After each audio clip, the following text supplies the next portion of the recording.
Welcome to Mr. Podcast with Claude. And Justin. Well, it happened. Oh my god. It's all happening again, I think, is really what that tagline was about. Exactly. This. You asked that question and I was like, oh, whatever. And now I want to know. This is it. This is what's happening again. What does that mean? This right now. This here. Oh my is god. What's happening again. Oh my god. The show confounding us with the finale. What the fuck was that?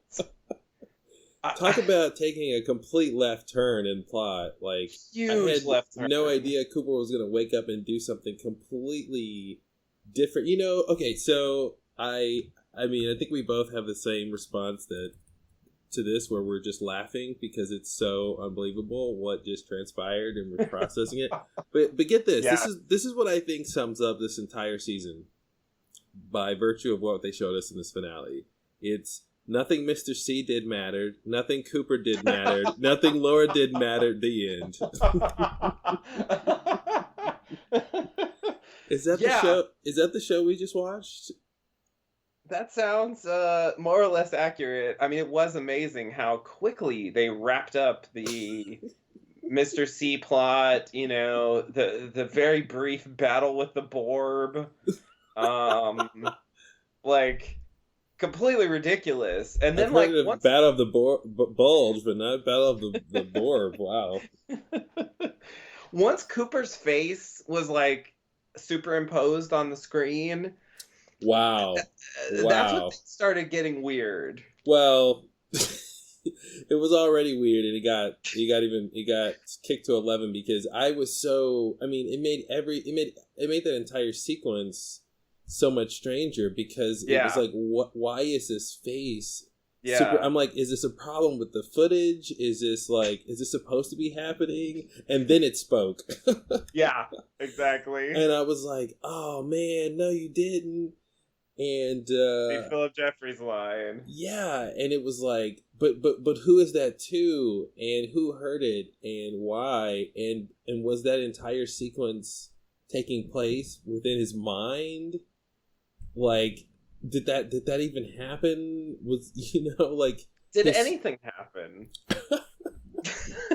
Unfortunately, now I thought that, you know, we talked a lot about Lost Highway connections with this story, and they really sort of thinking of doubling down. They doubled down on like the Lost Highway idea of sort of multiple realities, not only multiple people and doppelgangers, but like multiple realities.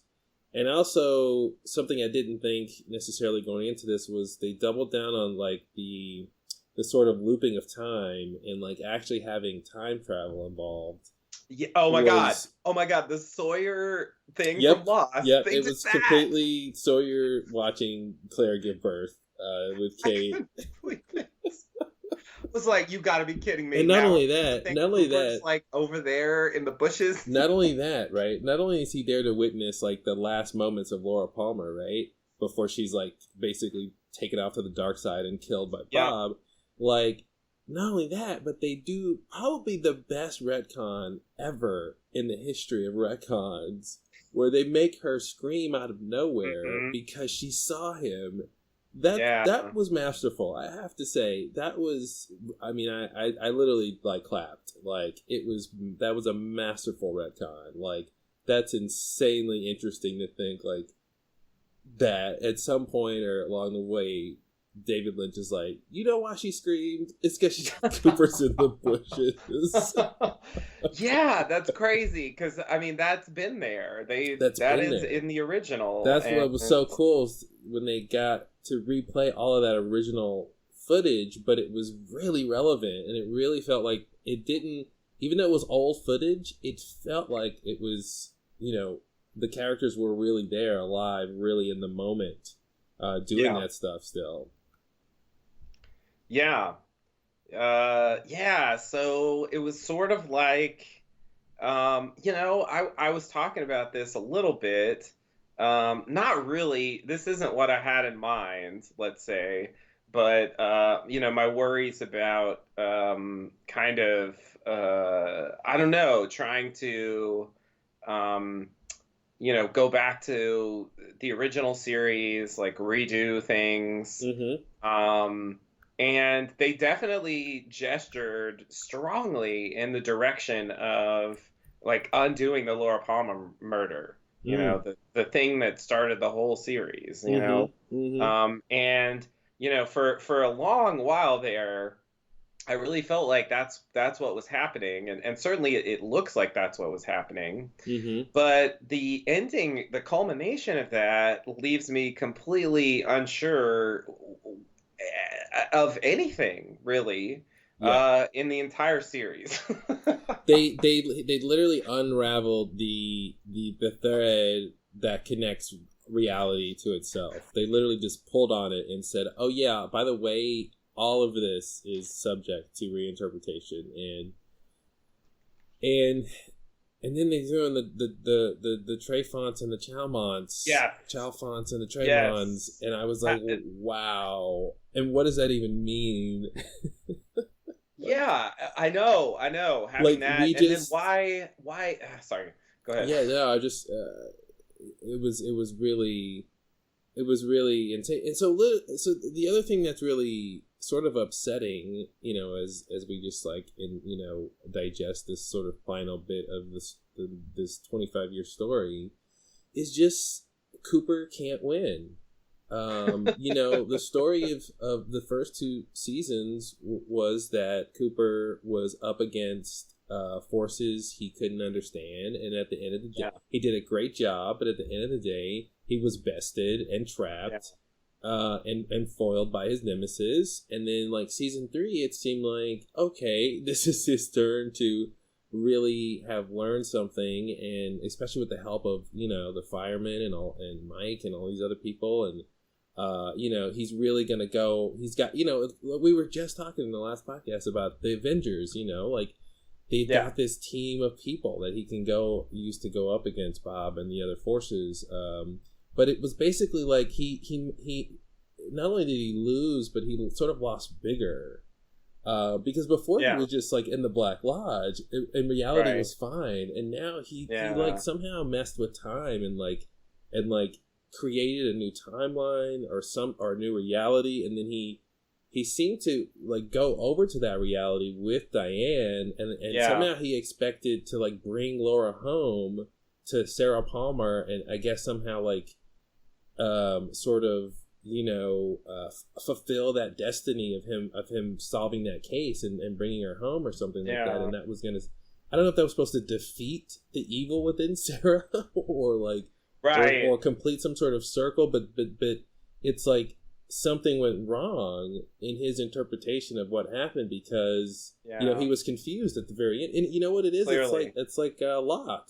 It's like when Ben killed Locke, and Locke's last thought is, I don't understand. And that's exactly how Cooper ends his journey. Yeah. But wait a minute. What? And that was actually my first thing when he came back, when they started time traveling it, and when he found the other version of Laura. I was like, please someone say what time it is. Please someone say what time it is. I need to figure out the context here. So it was crazy that was his last line of this whole time. He didn't even think of it the whole time. Yeah, he didn't ask until the very end. And it's and I don't know the implications of that. Is it before he thinks it is, or is it after he thinks it is? Does it? Which one means what? Yeah, and the Chalfonts, Tremons moving in, what does that mean? I mean, why did that happen? Are they cleanup crews? They move into the place where something supernatural happened? What was happening with Sarah? Okay, I mean, let me just list a few things we didn't get anything about. Oh, who has enough time for that? I mean, jeez. So Sarah Palmer, who I have no clue. Well, let's talk about Judy then, because there was one brief moment with Sarah Palmer, and she was stabbing the picture with this bottle, and that's it. That was it. I don't know what that means. I don't know. Judy, sure. Judy's experiment, apparently. At least that was my understanding. Is she? Listen, I think so. Gordon came out with a half-assed idea, which he was throwing half-assed fastballs like 20 miles a minute, when he was like, "Hey, Albert, by the way, here's a bunch of bullshit that I'm just gonna make up real quick." Because I was like, "This doesn't make any sense, dude. It doesn't. Your story is not making any sense with what you guys have said before. His story should have been about him with Briggs and Jeffries. That would have made sense with that original story he was trying to tell. But he was like, oh, but no, it was Cooper with me the whole time." But it was like, that is not in line with what Cooper knew before. It's such a retcon. Yeah. To try to say that they were doing that stuff, like, off screen. Because that had to be before he went in the Black Lodge. Mm-hmm. Yeah, I wasn't really buying that. I agree. It would make more sense if it was Phil Jeffries. But it seemed like, I mean, yeah, who knows what the truth is. But it seemed like what he was saying was that, you know, the thing they were calling Judy, it sounded like, you know, that's what Experiment was. Well, but yeah. we never... That's what I'm saying. That's what his theory is, but I don't know if it's true, man. I think if reality is so dreamlike and pliable, then you know, that's just his idea. Like, maybe that's true. And you know, he pulls out another sort of mystic name for it. And then he's like, it's called Jujua. And then if you shorten it, it's Judy. Jiao Day or something. Yeah. It's like, all right. We never found out what Mr. C wanted exactly. Like, that wasn't clear. I'm not even sure why he was at the sheriff's station. Dude, there's so many things. Like, can I just throw out Richard and Linda? Oh yeah, it's Cooper and Diane. Apparently, that's their new names or something in the. Okay, I guess. 2 birds, 1 stone means what? Oh, someone said 2 birds with 1 stone. Was that Gordon? Somebody said that in this. He was saying. He was saying. He's going to kill 2 birds with 1 stone, but I forgot the context. Yeah, I'm gonna have to go over that. There was a reference to that at least. But it still didn't ultimately make sense. Oh, don't worry, I agree. But we got our 430, you know, it was the 430 miles. Mm-hmm, and, you know, hey, another thing we didn't get is Audrey. Like, zero Audrey. Are we supposed to believe that Audrey... Like, okay, so here's the big question, which is when Mr. C goes to... Jack Rabbit's palace coordinates. He goes through a space vortex and he ends up at the sheriff's station. Well, he ends up going to where the fireman's place is with that Briggs head. Which, by the way, I didn't say this on the previous podcast because I actually thought it was too crazy. But I was gonna suggest, I was gonna say, is there a way we could actually see Major Briggs as just his head and like as a character? But I was like, well, no, they didn't have to talk, and no, they're probably not going to do a voice, you know, whatever. But then his head shows up, and I'm like, God damn it, there it is, and he doesn't have to talk. There. He's just floating there, and it's the legacy he deserves. It really is. Like, it's really nice that out of everything he went through with all of this stuff, that he's still sort of around with the crazy beings doing crazy stuff. Yeah. Classic Briggs, you know. Yeah, definitely. But yeah, so when Mr. C sort of goes through that, then he goes through the golden bassoon, you know, or whatever, and then goes to the picture. He ends up in Twin Peaks. So why would he need to go through that system to get to the sheriff's station? Like, to me, that says something about like Twin Peaks or his ability to get to Twin Peaks, even though it seems like Jack Rabbit's palace is close to Twin Peaks. It's supposed to be close, right? It's gotta be. So why would he need? And he seemed like he didn't even know he was going to wind up there. I agree. Yeah. But it just made me think: is that supposed to mean like that Twin Peaks is a dream? Is it Audrey's dream? And like there's people who can come in and out of it.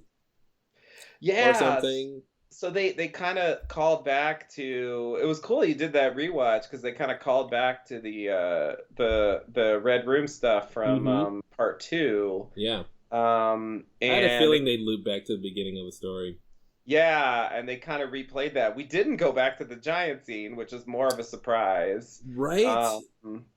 like Although he did hear the sounds when Laura, he did hear the sounds when Laura disappeared in the woods, but right, what that's right. supposed to mean, I don't know. Yeah, they referenced all the stuff he said, Mm-hmm. but we didn't sort of go back to it, and we didn't necessarily understand it, like he apparently did. So now I'm left wondering when that even happened, but maybe when isn't even a question that is valid here. I But don't think so. uh, apparently wind is a big deal in some weird way that I didn't understand. Anyway, when they revisit that and he goes back to see Evolution of the Arm says this thing about the story of the little girl who lived down the Right? lane, which was a thing that Audrey said. Mm-hmm. And so I was like, oh, it's an Audrey reference. Like, maybe that's leading to some kind of reveal, explanation, or whatever Mm-hmm. involving the Audrey storyline. But that was it. I mean, other Well, than that, there's also the little girl from the 50s, and now I'm like, okay, oh, is that supposed to mean that this entire reality is the 50 product stuff. of that bug going in her mouth, and then she dreamt this entire reality, or like the people. Now I was thinking like, okay, did the people in the town all went to sleep and they all have bugs, and they're, it's like the Matrix, and they go to sleep, God. and now they're players in this Twin Peaks world or something. And then like, so that's Audrey like waking up, like when Neo wakes up out of the Matrix or something, Right. because I'm just like, I don't understand how all of these ideas are supposed to fit together. Yeah, I agree. I agree. That's not clear. But yeah, that's interesting because I was gonna say that's another thing that they didn't really address, which was that 50 stuff. Hmm. Um, I mean, there were those lines about seemingly about experiment, but we never really, um, I mean, we didn't even really see experiment Mm-mm. at all, Mm-mm. which was a big surprise. I was sure there was a confrontation coming there. What the fuck was experiment? I don't understand. I just don't understand. Yeah, yeah, yeah. I mean, they introduced this whole idea. I mean, there was all this stuff, and then yeah, it was such a huge like left turn from everything that had happened before. And it's Hmm. like it really baffles me that there's a scene where Ben Horn gets a call about Jerry getting picked up in Right, Wyoming. right. They bother to follow up on that, but Hmm. like any number of other Follow up to things. basically say Jerry's, creative sojourn of what was it? Creative sojourn of a Solitary solitary nature. nature. Yeah, Yeah. like was about nothing. Yeah. I mean, yeah, basically, yeah, he happened to witness Richard's death, but he thought his binoculars did it. That was something that wasn't clear at the time. That's why I thought the That's why he binoculars was were, saying bad. He was saying he was calling them bad because he thought they did it. That's why he was destroying yeah, them. Yeah, and I thought he was just saying bad because they showed him bad stuff. exactly. Yeah, bad for showing me that. Yeah. So that was a kind of reveal, but I mean I agree it does seem pretty pointless. What about Becky and Steven? Oh no! I mean, Did Steven shoot himself? I guess I it's up for mean, you to decide. I know, right? I'm sorry to even care because in a way it's like that's not well, it wasn't the thing I most wanted to see, but it's like if you're gonna introduce that, I mean, it's just crazy that that Right, was it. right. That Man, was it. man. And then Steven shot himself. Like, Yeah. I guess. Sorry, Gersten. Too bad, Gerst. Oh man, it's really really really really really remarkable to see. I would have had no wait. The story was so focused. It was like this like steam train, like Yeah. chugging in this big huge direction, even with all these different turns and tangents Yeah. It was complicated, but it but it was was yeah. going to a very particular place, and then like Lucy shoots Mr. C and it's all over with, and Yeah. then it's like, oh wow, that's crazy. First of all, like why didn't he die when Ray shot him? Right. Yet somehow he dies when like Lucy shoots him. Yeah. And then like The Borb was still there. We did find that well, out, I we guess. found we found that out, which was great, but it just made it worse of like what's the deal with Sarah Palmer then. Right. And then it was weird when Andy had that vision, or he Yeah. recalled that vision of him like putting Lucy in the hallway and running away, and then they had a little extra scene of him like running down the hallway. Yeah. But then that didn't actually happen. Right. So what was that? Right. It seemed like it should happen any minute now, and yeah, they never quite did it. It's I don't know. He was like in I the don't. wrong place. He was like downstairs instead of upstairs. But then he was like, Yeah. "I got to get you all upstairs," and it was like, and then it was this whole thing that I feel like I should have guessed that like, you know, Cooper's gonna have to, you know, sort of make his peace with all these main characters, and like. It was so funny when Mr. C goes in Frank's office, and they were just showing like the corner of his office, but I was like, wow, Frank's office is big. It was This is huge. a big office. And then, of course, like 50 people show up. Yeah. And I was like, oh, this is why his office is so huge. Right. But just the idea that, like, you know, the townspeople would need to sort of know that there was an imposter of Dale Cooper and now he's dead and this is the real Dale that's around is the good Dale. Like, the fact that, like, they would need to know that, the best way to do that is for them all to see it all at once, you know, including the Mitchum brothers, you know. Right. Like, that was an extra level. It's like, wow, they're still around. And then the Mandys and Candys and Sandys, too. Like, Yeah. it was like everyone who's on the show was at the, you know, was at the end of the party there. But yeah, everything after that was you know, the fight with Freddy and the Borb was interesting. You know, it's so funny. The first thing we saw him do with that glove was crush a walnut, and we should have known the walnut was the Borb. And Yeah. you know, He's gonna punch crushed the it. Borb. It was pretty. I loved, you know, what I really loved about that fight was how he, in the middle of it, he like punches it in the ground and like it's like on fire, and you're like, oh, is it dead? And it's like, no, it's not dead. Nope. That was the best. I really enjoyed that because it's, you know, Twin Peaks has this, you know, sort of quality where, you know, that sort of 80s horror quality, you know, Nightmare on Elm Street or something.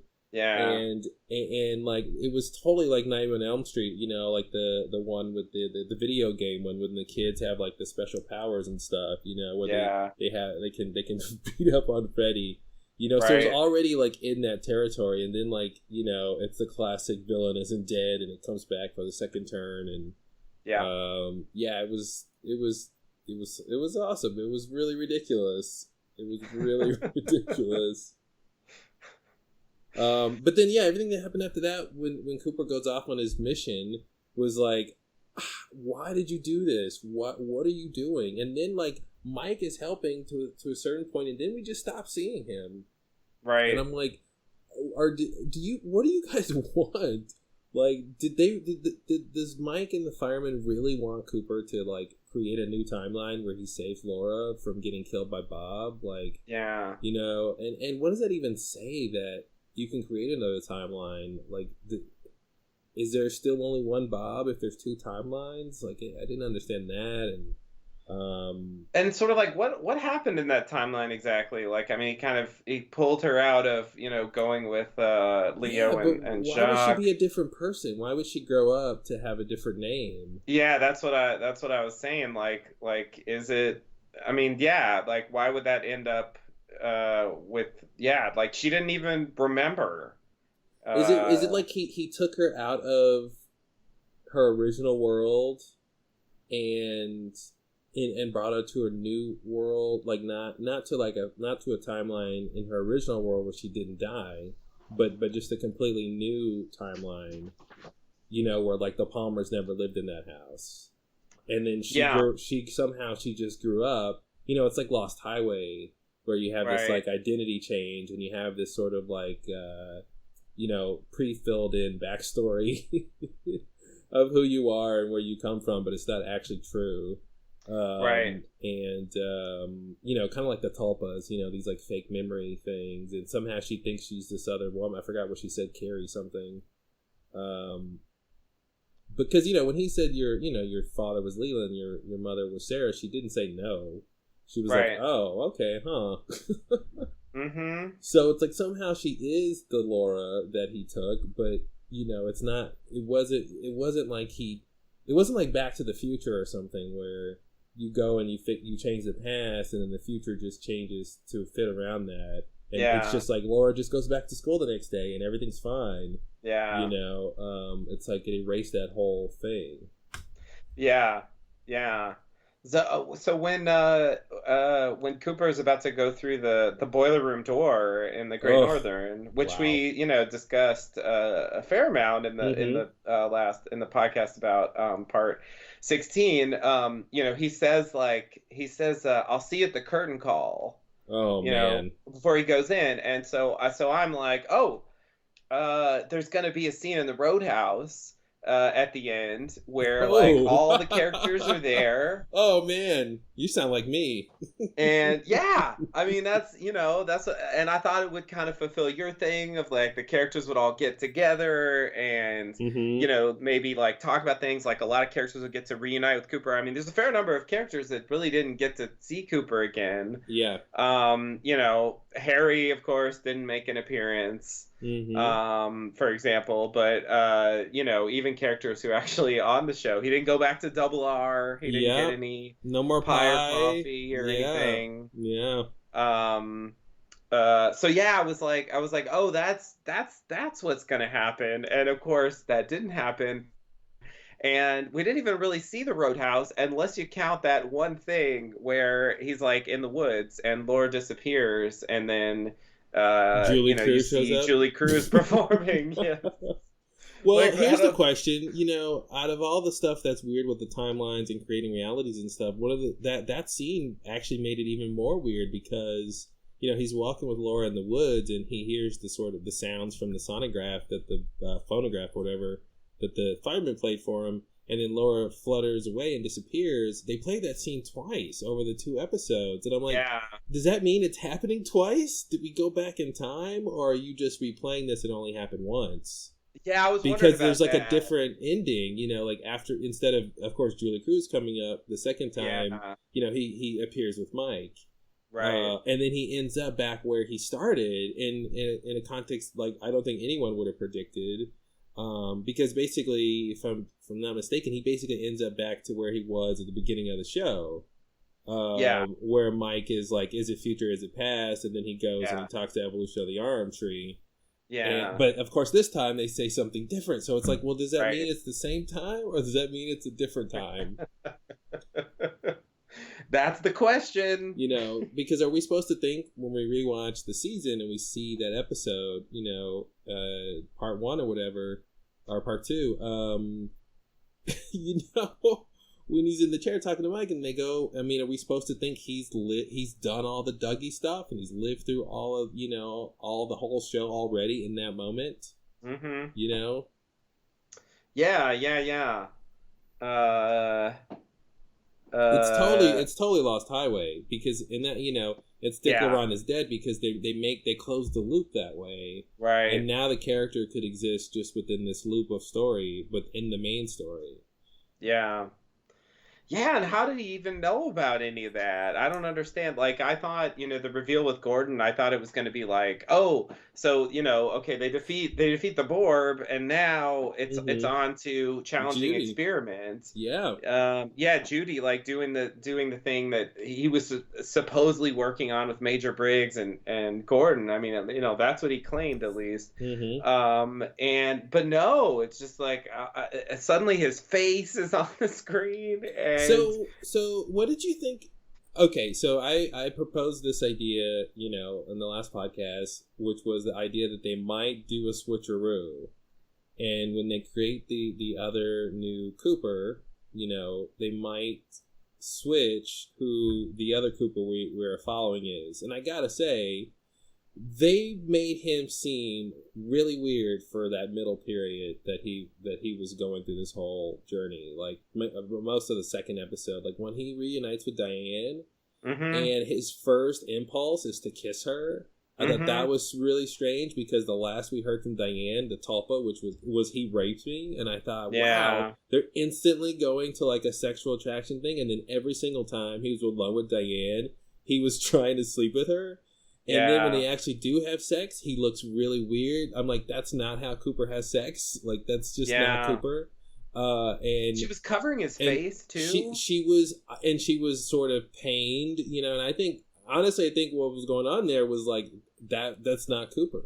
Like somehow, like that's Mr. C or something, and they were doing the whole, his face sort of morphing into the like Mr. C face, where it's kind of the Bob face thing. That's what I got from that, and that she was sort of in denial about it or something, or didn't want to face it or something. But he looked different at a certain point. Cooper looked different. I was like, did they film these scenes later and Kyle MacLachlan was like a little older or something? Like, I don't know. At a certain point, like he started looking different and acting different. And the only thing that makes me think he is the real Cooper, for that last part, after he leaves the sheriff's station, was the fact that he was trying to save Laura the whole time. Right. He still was, to the very end, was focused on that. But otherwise, I would totally be like, somehow that's Mr. C, or somehow that's an evil version, because all that stuff with Diane was like, this is evil Cooper. This is really weird. His tone of voice was weird. Mm-hmm. It did sound more like the way he lost that driving force that he had. Mm-hmm. That hello Gordon, that spirit, like that was gone. And after he said we live inside a dream, and I don't know where's the dream? Who is we? And where's the dream? And who are you, Cooper face? What are you doing? Mm-hmm.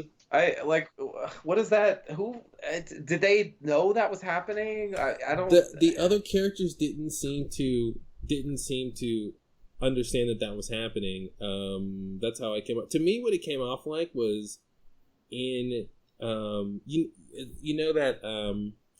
that shot in the Black Lodge before the doppelganger evolution of the arm shows up, where it's like the zigzag floor and the curtains, and they split into two, the overlaying composition shot. Like, it kind of reminded me of that, with Cooper kind of splitting off, Yeah. But yeah, it was really weird. Yeah. I agree with you. I was thrown off, and I was wondering what they were. Where they were going with this, like, other Cooper story, mm-hmm. Because he wasn't. I don't know. I mean, and where did he even get the idea? I don't know. It's like Mike is there. He goes through the boiler room door, and Mike is there, and then they go see Philip Jeffries. Yeah. And then he asks to go to the date of Laura's murder, basically. Did he always intend to do that? I mean, how did he even know? I forgot. Had he already by the point that he goes to talk to Philip Jeffries, has he seen Leland again? I forget when he sees Leland again. No, I think that's later. Yeah. Because I think that's when that's after the thing you were talking about. He's with Laura. And then he kind of goes back into the Red Room, into the Black Lodge, and they sort of replay some of that stuff from part 2. And I think that's when the Leland scene happens.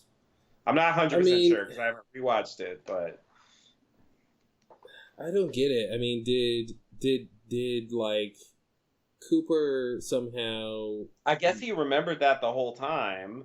That he was supposed to go find Laura. I mean, we knew there would be some kind of plot involving finding Laura, and I remember saying something stupid like, well, it's going to have to be really fast. Mm-hmm. Well, cut to 10 minutes of driving with Laura. Oh, man, it was great. Wow. It was... You even said on the last podcast, though, the idea of would they try to have a different version of Laura show up, and they totally did, so... Yep. But it was still unclear. It was still very unclear. It was still very unclear, like what her relationship to any of that stuff was. But then she like verified that something's been up. She was like, "Yeah, what's going on?" And so she like kind of understands something's up. But then I didn't understand the guy that was dead in her room. She killed a guy or something. She's like, "I need to get out of town." Well, yeah, you have a dead body in your place. I guess you need to get out of town. Yeah. So you're with the FBI. All right, just come inside and never mind the dead body. Yeah. He didn't even comment on it, and I think she should be thrown off by that. If he's not, if he's just like whatever, she should be Mm-hmm. like, "You're in the FBI and you didn't mind there's a dead body in my house." Yeah, yeah. Like, seriously? Like, what's wrong with you? And again, yeah, that kind of single-minded, flat, like focus really did have this weird, Mr. C aura about it, and Mm-hmm. he didn't have that spark, I guess, Yeah. that I feel like his other earlier Cooper Well, scenes did have. what it made me think was, especially when the time travel became involved, it made me think, could, can somehow Cooper be Mr. C? Like, if somehow, with enough time travel, could he go back in time and basically, be a duplicate of himself and be his own doppelganger, and by, like, whatever he does over time, like, he just becomes evil, like Mr. C, like, that's what I thought they were going for at first. Right. Um, you He never know, really got a proper showdown with Mr. no, C. he And was too late. He was like yeah. seconds late. I was like, "Hurry up, Cooper! Run in there so you can see Hmm. the woodsman take out Bob." I was like, "Don't, Yeah. please don't miss that, because if anyone describes it to you, you won't believe it." Hmm. Oh man, it was Yeah. yeah. I They can't believe didn't, Lucy took him down. of all people. That's And then she was like, the last thing I would have expected. and then they like gave her a nice little character arc where she's like, I understand cell phones now, and I'm like, wow, Yeah. bravo, what way to call that back. Yeah. That took a second for me to register. Like, oh God, wow, yeah. Mm-hmm. Well, that means Yeah, now that's crazy. now she's the perfect secretary. She has no flaws. That was the last one, and she also packs a gun. Um, Yeah. yeah, no, Yeah. that was a crazy show. I also thought Hawk was, where was Hawk the whole time? He Hmm. ran in at the last minute. I'm like, Hawk, Yeah, dude, why were they sidelined his character? I swear, like, definitely. there was no reason he was like not in the mix this whole time. Like, Yeah. all the stuff. What about the one under the moon? What Hmm. about her message? Like, Yeah. who's the one under the moon? And did he need to watch out? Hmm. Didn't seem like it really came up. Oh, and don't get me started on Philip Jeffries, who decided to like reconfigure the owl cave symbol Oh yeah. and turn it into a key that unlocks a reality or something. Like, is that what happened? Like, he unlocked time travel for him by turning that symbol into a figure eight, and Yeah. then the little bobule at the bottom of it rotated to the other side, and he was like, okay, I got it now. I mean, what is he? And even Gordon was like, Philip Jeffries doesn't really exist anymore. And I'm like, how do you Hmm. know that, Gordon? Yeah, no shit. Why does I Gordon mean, know all this shit all of a it sudden? makes no sense. It suddenly it's like, yeah, it's like David Lynch is telling him stuff. Like, I don't see how else. There's no context for him actually knowing those Well, and things. let's talk about the real flow, I think, which is we still don't know who the fake Philip Jeffries was. Oh God, you're right. And we They don't didn't know, even address that. didn't even, it wasn't like, I mean, we even know that like Mike is working with Philip Jeffries closely now, and like, What did they insinuate that Ray was somehow informing the FBI? oh god, what did they say about that? There was a mention of Ray, You're right. telling them about coordinates.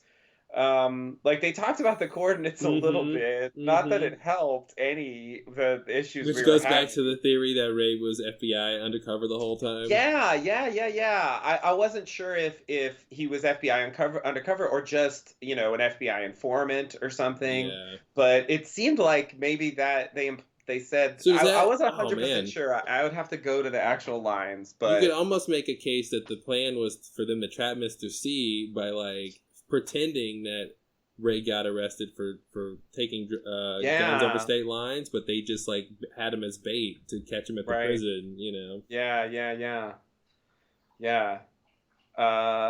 Yeah. Because I think that's but so then like fake Philip Jeffries becomes I don't know what. It's weird. It's Well, weird maybe that fake Philip Jeffries was real Philip Jeffries because he was helping Mike, Yeah. But he seemed really out of it still, and he's like, "It's slippery in here," and I'm like, "Oh man, I don't know what to make of that." I know. He seemed like he was having a hard time, and it made me think like he's maybe not trying to be coy with his answers. He's just in a weird level of consciousness where it's hard to communicate or something. Speaking of hard to communicate, Nido is Diane. Yeah. They definitely did that thing. I don't understand the monkey noises still, and I really want to know was the monkey in Fire Walk with Me supposed to be Diane? Yeah. Or why are there monkey noises? Why is it connected to Judy? Yeah, it's totally unclear. And if I remember right, I think Drunk didn't even die. He didn't even leave the cell. He was picking at his face, and I thought he was gonna open that hole and something was gonna come out of that hole in his face.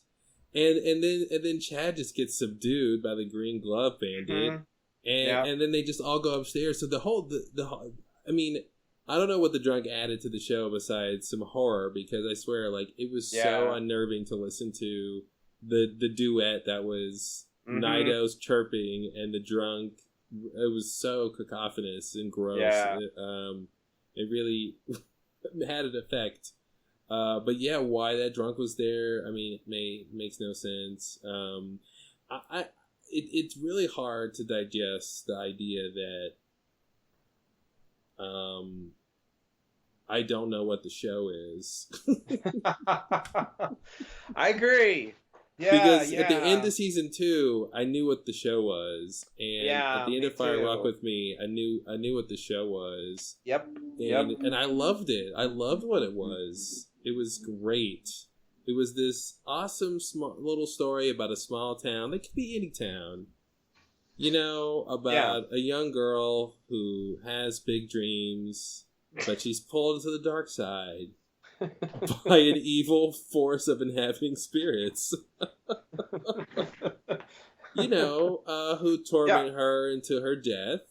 Yeah. But she sparks a great hero in the guise of a young special FBI agent who tries to solve her murder, and in doing so uncovers not only the hearts of gold from the people in the town, but the larger forces at work in the world, and then he goes to sort of put his mettle to the test and battle for Annie, ostensibly, in the town in general. Oh boy. And speaking of Annie, Annie. Yeah, and then he ends up sort of defeated in battle, but not the war. And then he comes back, for the final battle with the aid of his otherworldly compatriots. And fouls up everything. It's almost like there was like a button, that like don't press this button to erase reality. Yeah. And like somehow he found that button and pressed it. Yeah. And it was like, oops, wait, did I do that? And then on top of that, it's like, where did Mike and the firemen want this? Did they know this was going to happen? Like, is there timeline that sits outside of normal time able to be in this world? Do they see this timeline? Do they know what's happening? Like, are they okay with this? Can it be changed? Is this timeline like a tulpa? Like it's just a manufactured thing, and is the other original out there somewhere, or is the original gone? They left it. Tammy. They left it with the original gone, basically. The house where it all started wasn't even the house anymore. Yeah. So, and what did you make of Laura screaming and the lights going off? I mean, it was, and the reality sort of dropping in a way. I mean, what did I make of it? I completely baffled, I guess. Like, I was just I was confused by the whole sequence, and like how like where this was going, and I was sort of prepared for like something that I actually had specifically dreaded about the new series, which is trying to somehow retcon Yeah. everything. Yeah. Like basically, can we take back the entire show? Like, please don't Mm-hmm. do that. Yeah. Um, so I was really nervous about that, and I think in a way the ending was a relief on that front. Mm-hmm. Because it doesn't quite take back the original show, because it does call into question what's even happening um, Yeah. at the It end. it doesn't take back the original show, but it doesn't reaffirm it on solid ground either. That's true. It doesn't say, you know what, one thing that did happen was the first two seasons, and Fire Right. Walk with Me. It was kind of like, Right. well, everything's up in the air now, and what I didn't understand was I can't wait to watch this again, but like after Dale somehow created the other timeline, I didn't understand how he then went, I guess, back to the original timeline to get Diane, and then they drove back again. I was confused on them going to the other time. Man, when he That came out of Glastonbury Grove, I was like, is Hawk gonna be there? Are we gonna right, like somehow like circle back to that? right? Of course not. No, no. Yeah, Diane is waiting for him. And like, and that was the first moment I was like, please ask her what year it is. Please ask her what time it is. And they go through that whole sequence, and so from that point on, it's unclear what reality we're in and like what timeline we're Yeah. in. And they just keep going, and then he's like, we're gonna cross over, and I was like, what? And it's very much like 13th Floor. Did you ever see that movie?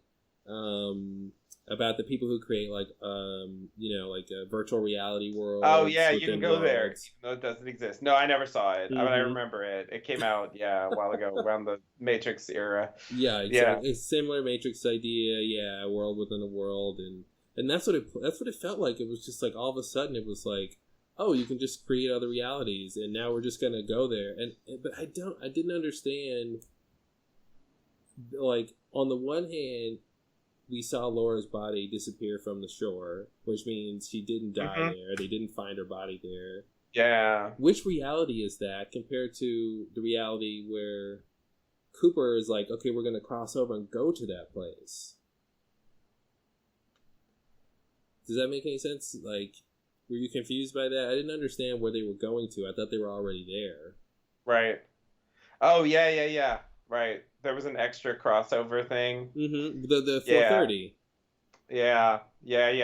I agree. No, I mean, I was very. I mean, I was so unsure about where the story was going that I guess I didn't think to question it at the time. Mm-hmm. But yeah, looking back, it's weird that the universe seems to have already changed. Of course, yeah, they couldn't have like nobody's dead and there's no plastic involved.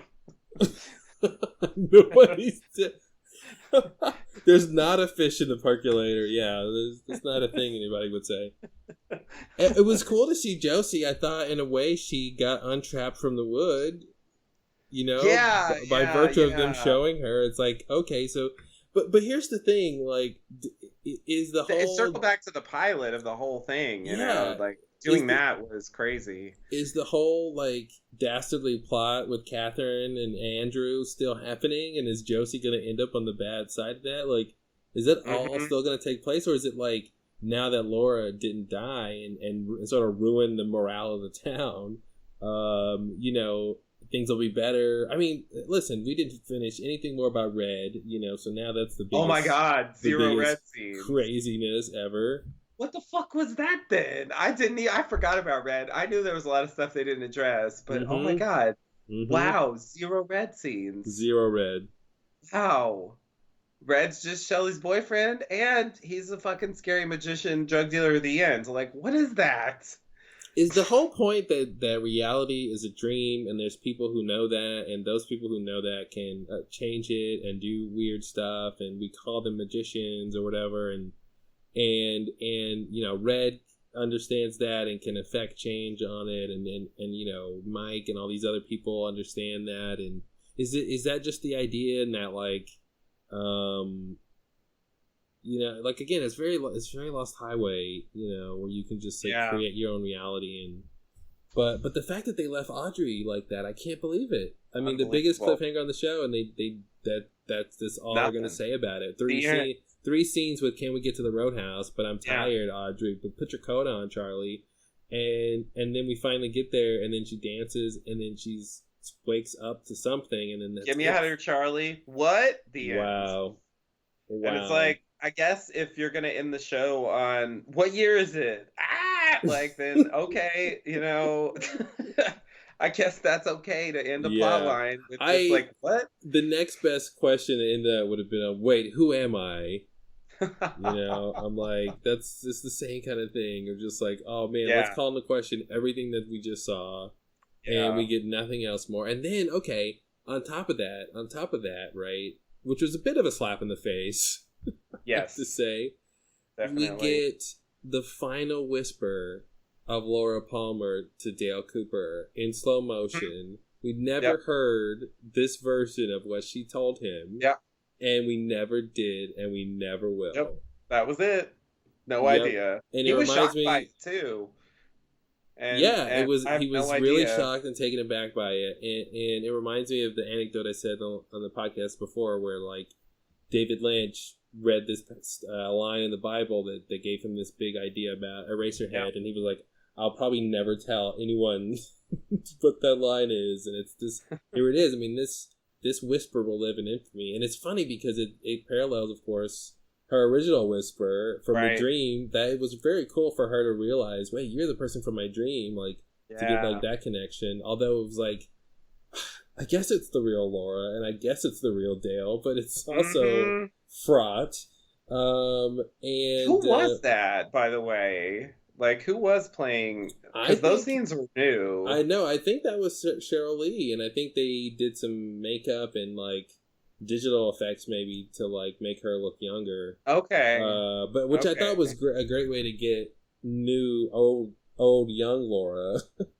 I thought they pulled it off very well. Like, you know, it was nighttime. There was a lot of shadows, and it was also like he always kept her at arm's length, so we never got close ups of her. True. So they worked around it, but that's what I think happened. But it didn't look like the older version to me, so I was just like, it was supposed to be. Did they find someone that looks like her? Is it some kind of weird like? Maybe you're right. Maybe it's just like makeup and or CGI or something. Yeah. I think they were able to make it look like her, and it's basically like, you know, instead of her running off to go meet Leo and Jock and Ronette, like, I gotta go be American Girl later. Well, when they showed her, I was like, oh, good, maybe we'll get something with American Girl. You know, and not really. And maybe that's what the Purple Place is now. Maybe it's where like people who are like anachronistic, like outside of their timelines, get to stay. And so now that we know it was Diane there, it's, you know. Yeah, you know, and so Diane was taken from her timeline, you know, replaced by the Tulpa, and so maybe like Ronette, like, because of this situation with Laura not coming, maybe somehow. So I was thinking, you know, when they showed the body wash up on shore, I saw the dark hair, and I was like, oh God, Ronette gets killed instead. You know, instead of Laura, like, it's Ronette who gets killed, and that's how the story changes or something. Yeah. But you know, then the body disappears, and it's like, oh, that's Laura. Right. But yeah, maybe somehow Ronette ends up there because of this weird timeline that Cooper created. Yeah. Yeah, that's interesting. I was gonna say, like, you know, in terms of storylines that aren't resolved, I mean, it's interesting that they did take the time to show the new Dougie being created and being delivered to Janie E and Sonny Jim. You know, I mean, it wasn't a long thing, but it's sort of like with all the other things they left hanging, like, I'm surprised they said, like, oh, that has to have closure. Like Jerry Horn, you know. Well, that's kind of what I was saying, you know, with the idea that Cooper would end up with a bad or bittersweet ending, but that we would somehow be happy that, you know, there's a version of Cooper with Janie and Sonny Jim, you know, that'll live happily ever after. Although I don't understand what reality they're living in. Yeah. But Exactly. yeah, it's yeah, I'm gonna have to still process how I feel about that idea that you know, you just don't know what happened. You don't know. We talked Yeah. about the whole time this series. We talked about how there were too many mysteries and just compounding mysteries. And they basically, by doing this, by making everything up for debate about whether it happened or not, basically just made every single thing a mystery. Like, Yeah. every single idea you could think about is now a mystery because it's like, what did it even happen? Even Big Ed and Norma. Yeah. Mm-hmm. Yeah, down to, I mean, what was the point of Ben and Beverly? I mean, there's just so many weird little All tangents that thing about that, Beverly and her husband. Remember that thing? We were yeah, like, why would we go to her house if we're not going to see this guy again? Or why would we? I And then valid question. Ben was like, oh, you want to go to dinner? It's not even clear if they even Hmm. went to dinner or not. No, they never showed it. They never Yeah. really portrayed it. So maybe, but it's like Mm-hmm. that's all off screen. I mean, that's why the Janie E thing surprised me because I thought there was enough information given to know that that was going to happen. And To know that what so was going to happen. that there would be a new Dougie made Ah, and yes. delivered to them. Like I thought it was more than clear. So like Mm-hmm. actually showing it, whereas like there's all these other storylines where it's like it's not clear what the next step is Yeah. and there's no resolution. Yeah. So it's like, why did that happen? It's baffling. It's And one baffling. of the things that I don't see yet in the resolution to this story is any idea that we could actually, if we thought about it the right way, piece together sort of what happened and what went wrong and sort of find a way to, like, even though the end of the story is Cooper saying, like, wait, what time is it? And sort of not really knowing what's going on. Like, sometimes stories like that end, but you as the audience could go, oh, I see. This is what really happened. The character Right. didn't get this information, but I see from knowing all the story that this is what actually happened. And this is, this is the mistake, or this is what, he was up against. But it's like, I don't see that. Like, I don't really see, like, the big picture in terms of what he was doing and what he was up against. It seemed like it changed focus. And it Yeah. was Judy and Experiment and Bob. And then it was immediately like, none of that matters anymore. Yeah. And it's all about saving Laura. And why save Laura? And here's the other thing they did do. They didn't connect Laura in these last few parts back to the Lorb, back to the Laura orb. And I thought they were Oh gonna, yeah. I thought they were gonna make the point, like, because they, and it was again a good Or taking her face off. I mean, any of that stuff. Yeah, There's it no was reference. the scene that they replayed from the previous show with her and James in the woods. Her last night. It was another good contextualization because it, when she says that your Laura is gone and I'm just me now. I Hmm. thought, oh wait, does this mean she's literally that's what that means? She's not the original Laura. She's the Lorb now, and that Yeah. Dale was sort of coming to rescue the Lorb that was sent by Hmm. the firemen, and he Right. was going to Right. take that back to the Black Lodge or something, or take that to Experiment or whatever. That's what I Yeah. thought was going on, but nope, that's not exactly what was happening No, there there. was They no Lorb just, reference at all. yeah, I don't know what the Lorb was. yeah, I don't know what it did. I don't know. I mean, yeah, basically all of part eight. I don't think I really understand. mm-mm. Um, and I was sure. I was. I can't believe how sure I was. I have to make clear that it's not like I thought they would answer every question or Mm-hmm. close every storyline in a really clear way. I mean, I've seen David Lynch movies. I understand that he leaves things ambiguous very often. Yep. But I just really underestimated how I was like, Yep. yeah, but Mm-hmm. come on. I mean, there's Mm-hmm. going to be some kind of, you know what I mean, some kind of Yep. narrative closure here. But you're Mm-hmm. right, it's more like Lost Highway or something Yeah. where it ends with like, so what happened exactly? Yeah, it ends in a way where it makes you think about the beginning, and and then you go, well, what really even happened then? you know Yeah. um yeah, it's almost like Cooper was a version of Bill Pullman's character, Yeah. sort of in this reality that could be remade. And I just don't. I guess I don't understand why, like why that's the story. Why it's the story of his failure, to really master this task, or really make sort of a tangible positive effect on the world. He sort of left undoing any of the good he did. Yeah. And that's an interesting place to leave your sort of Boy Scout hero character, Yeah. sort of defeated and like unsure of his whole, for the guy who follows his intuition and literally, look where it led him, Yeah. literally 25 years.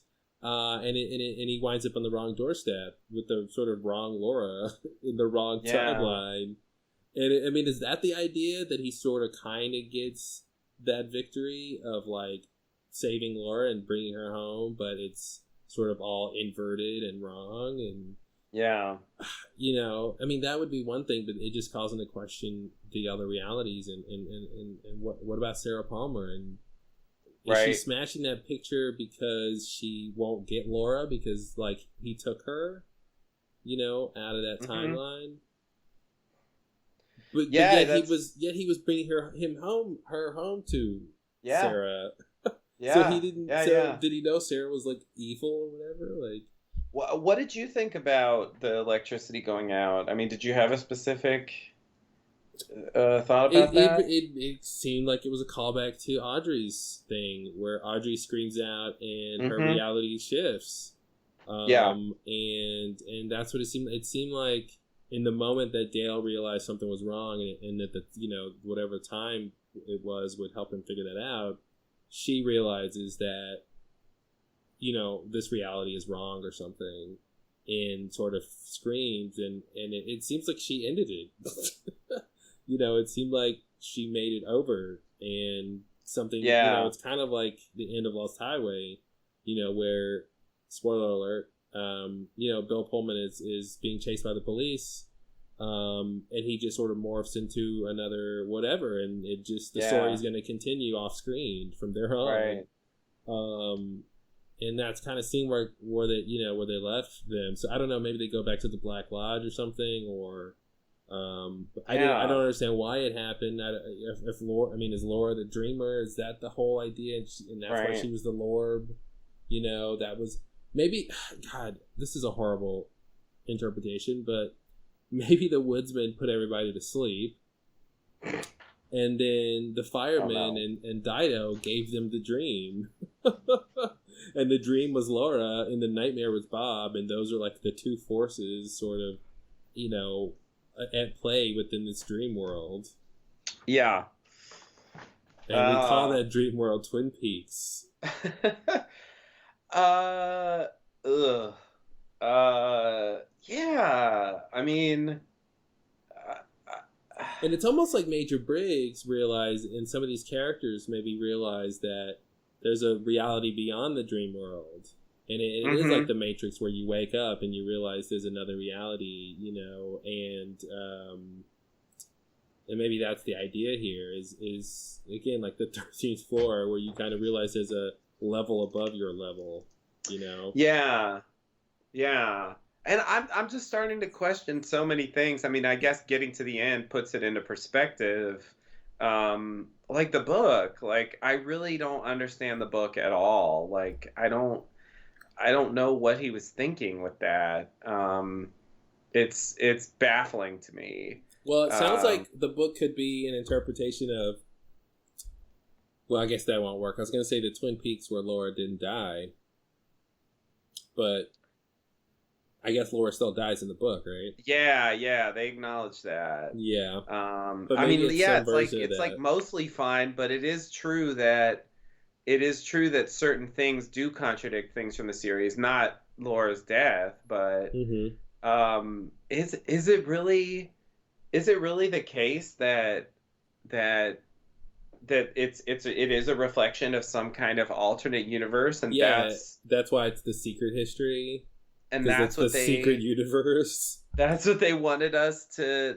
It was kind of hinting at that, and maybe that's why Annie doesn't exist. Mm-hmm. You know, like Annie, came from a different place. Even though, like, I mean, we did get that diary entry, so there was some kind of acknowledgement that there was an Annie.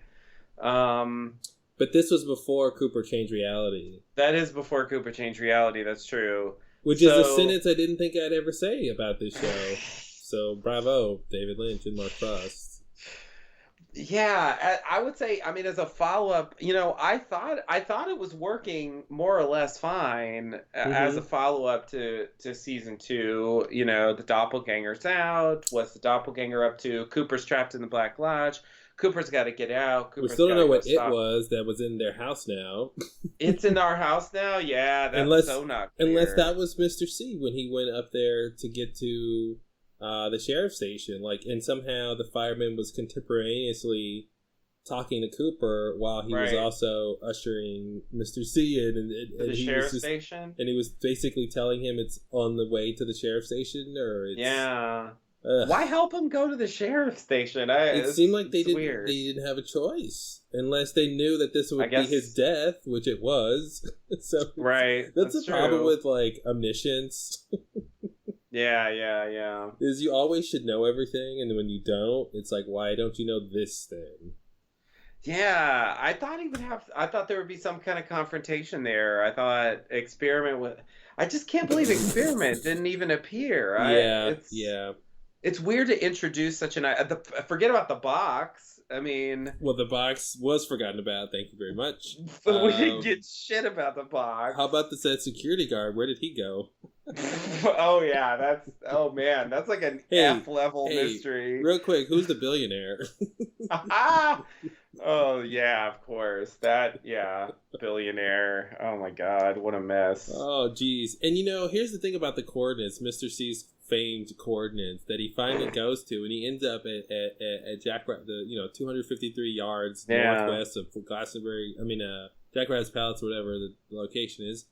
So we talked about this exact thing happening, right? Because we were saying, well, maybe the coordinates lead to Jack Rabbit's Palace, and we were saying, well, why would the Major have coordinates at the military base that are coordinates that he already has access to, because he knows them, because he wrote them and left them in the note at his house in the chair. And we brought that up. We were like, it doesn't make sense that he would tell them something he already should know or had access to before. And that seems to be exactly what happened. Yeah, you're absolutely right. I didn't think that through, but yeah, that's the coordinates are bad enough. We don't need that. Somehow they just and it was weird. Okay, no, I keep thinking he didn't end up in the Giants' place, but he did end up in the Giants' place. He was just in a different room. And then it's like, what's Briggs doing there, and why isn't he doing any? Why is he just observing and watching? Yeah. I mean, I guess we're meant to assume that Cooper sees his head float by. That eventually he ended up in whatever that place is called, the Slow 30s room. And intentionally or not, I'm not really sure what we're supposed to think about that. But the coordinates plot is definitely did not get improved here. And I didn't even think about that. It's like, oh yeah, this place that was literally, a couple hundred yards from where I worked, and also I took my son there many times. But could you get the coordinates to it for me? I don't get it. It doesn't make any sense. Was it a plan? Was it supposed to be Like he wanted to. Yeah, I Yeah. don't. Ugh. Ugh. Unless he was, well, no, I can't say that. I was gonna say unless he wasn't the real Briggs, but that's I don't want to go there. I know. I know. Too many tall. Uh, it just seemed like nothing Mr. C did mattered at all. He had the best Machiavellian plan of all time, and it didn't even matter. He got bested by Lucy. Like he didn't even see it Yep. coming. And he didn't at the end. He seemed to be confused about why he was even at the sheriff's station, and he seemed to not even understand why he was even going along with like just like talking to Frank and Yeah. why he was like there. He was just kind of going along with it, but like he should have had a plan, and He I didn't seem think to have he a thought plan. he was gonna get the the owl shaped symbol thing once he went to the coordinates. And Yeah. somehow maybe the fireman tricked him by Mm-hmm. sending him to the sheriff's station instead or something, or I mean I don't know. Second trick coordinates. Maybe No. maybe that's why Diane was like, I hope this works. Oh, now okay, now you're making it worse because now you're saying those coordinates could have been a second set of fake coordinates that Yeah. pointed to Jack Rabbit's palace, but instead of pointing to where? Oh, well, some place we never found out about. Someplace we never, yeah. I have no idea. Yeah, because it doesn't seem like we. I mean, Glastonbury Grove. I don't know. I don't know what it would be that we've ever heard of. I mean, I Hmm. can't believe Sarah Palmer like bit a guy's neck off, and we don't get a follow up on that. She's Is still at the that is bar, that like yeah. is that really sufficient? Like, can you really leave it on that? I Yeah. mean, Oh, that's right. We do see seriously? her smashing the picture, and I'm not even sure when that is, or I'm not even sure what timeline that's. I I mean, agree. I assume it's the regular timeline we've been following, but it was sort of unclear by that point. Yeah, the What? context of it made it unclear Mm-hmm. when that was supposed to be taking place, and you don't really get a clear view of her. And the house looked weird too. Like Mm-hmm. it was like Well, and it she didn't. was screaming that screaming that god awful screaming, for like 20 minutes was Yeah, strange, and so something happened, but it doesn't make sense that it was the Sarah Palmer in 2015 or whatever the timeline is there, hmm and and who where Laura has been dead for 25 years, because Dale rescues Laura from the past, the Sarah of the future is mad at the picture. Like I didn't understand that, like yeah, how that's supposed to work out. yeah. I don't get it It either. seemed like what the story was supposed to be was that Dale was supposed to rescue Laura, take her home to Sarah, and Yeah, reunite the family and somehow bring together something some culmination of events, cosmic events, yeah, whether they create a new reality or they fix something or whatever. But then what happened was it like I'm gonna say experiment, whatever was inside of Sarah had a plan that okay, I'm gonna sit and wait at the finish line. I'm gonna wait for Dale to come to me with my prize, which is yeah, Laura or the Laura Orb or whatever she is. yeah. And I'm gonna wait, like a snake in the nest and wait and to strike. But then Dale had a loophole where he is taking her home, but he's taking her home to a different timeline. And it's Right. like Experiment doesn't have access to that timeline, therefore he can't get Laura anymore. Is that what Like that was then? The smashing? that's the only thing I have to go on is Dale took her away from it, and that it's this weird, it's like a Rubik's cube it's like a puzzle piece that's almost put together, like it's the same Yeah, basic idea, Dale rescuing her and taking her home, but it's like it's almost like Planet of the Apes, original Planet of the Apes, where it's like, oh no, it was Earth all along, where it's like you yeah. do the sort of heroic plan, but then you don't realize you're in the wrong timeline or Right. something. That's kind of what it seemed like the story is. Yeah. Yeah. But then I don't know, the Black Lodge interference is weird. Um Like, what is like? Why were they there? Like, what happened? You know? Like, what happened?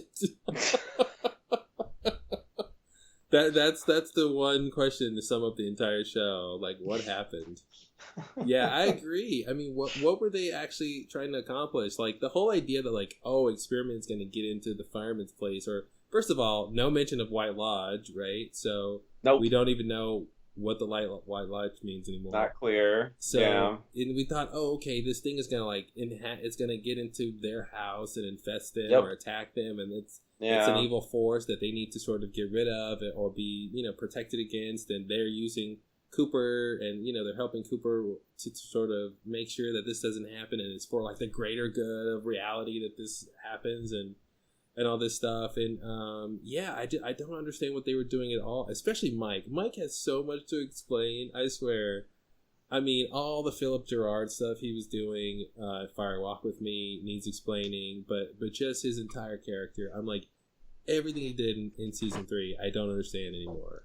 Like, I thought he was on our side, I thought he was helping Dougie, I thought it all made sense. Why was he waiting for Dougie to wait up all that time just so he could do what? Create another reality and change everything to begin with? Like, yeah. And I didn't understand why at a certain point we didn't see those characters anymore. And we didn't get anything else from the giant, from the fireman, of like, Yeah. good Cooper, you did right, or like, Right. like this is you did what we wanted you to do, Right. And did Cooper need to do that himself? I mean, if Jeffries has access to this stuff, I mean, I don't know, is it really necessary? I don't really understand why. Mm-hmm. I don't understand why that had to be the plan. Couldn't someone else intervene there, if Cooper can do it, if that's really what they want, or is Here's it the just like thing. they'll just do whatever Cooper says, or So here's the thing we were talking about last podcast. He said you can't go out until the other one comes in. Well, that wasn't true. They were both out at the same time. And I was like, no problem.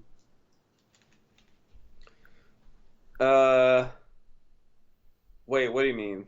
Well, when Cooper wakes up, after being Dougie, he's in the real world with Mr. C for that whole last part of the story. Oh yeah, of course, of course. So that whole thing, because we were That's saying like, because the Dougie loophole, right? Didn't that like kind of break that rule? no, there was the whole. Well, I mean, I guess at that point the rule was like one of you has to die. Yeah, but it was just like the whole, just that idea like they couldn't exist at the same time or something. Like was yeah. weird. Yeah, there's so many. It's weird to have a character like Mr. C who's like the primo hombre badass. Like he's even driving like those old school like monster trucks from like the 80s villains, Yeah. And I feel like at the end of the day, it didn't matter what he did. Like, and it's a strange like tale of futility or something, of like you can be a doppelganger from another dimension, Yeah. and have master of technology and the way people think and super strength and cunning and guile, Creating fake but people. we live inside a dream, so you're trapped, and you can just die and it doesn't matter. And Yeah. I feel like that when he dies and the Cooper face is superimposed over that sequence, it came off to me like in that moment. That's what I was trying to say before. I think I lost my train of thought with that idea of the red room sort of splitting into two and overlaying, like he sort of shifted into another state of consciousness or something where like while one reality he's sort of talking to everybody in that room and sort of doing that whole thing, and another reality he's like, oh wait, I understand what's going on here, and that like so it's almost like the Audrey thing where he kind of separates from the reality, and Right. that's why he says like we live inside a dream. It's almost like that's the moment where he realizes it, and that it almost came off to me like that was he was sort of there was almost like two Coopers in that moment. Like one was observing the other have this sort of reality. Yeah. But it was super weird. Yeah, that was when things really started to like go off the rails because I mean certainly like the confrontation was a letdown and it was kind of rushed and like I do agree that like it's like what was that all for exactly? But that did proceed in a way that sort of made sense from what had happened before.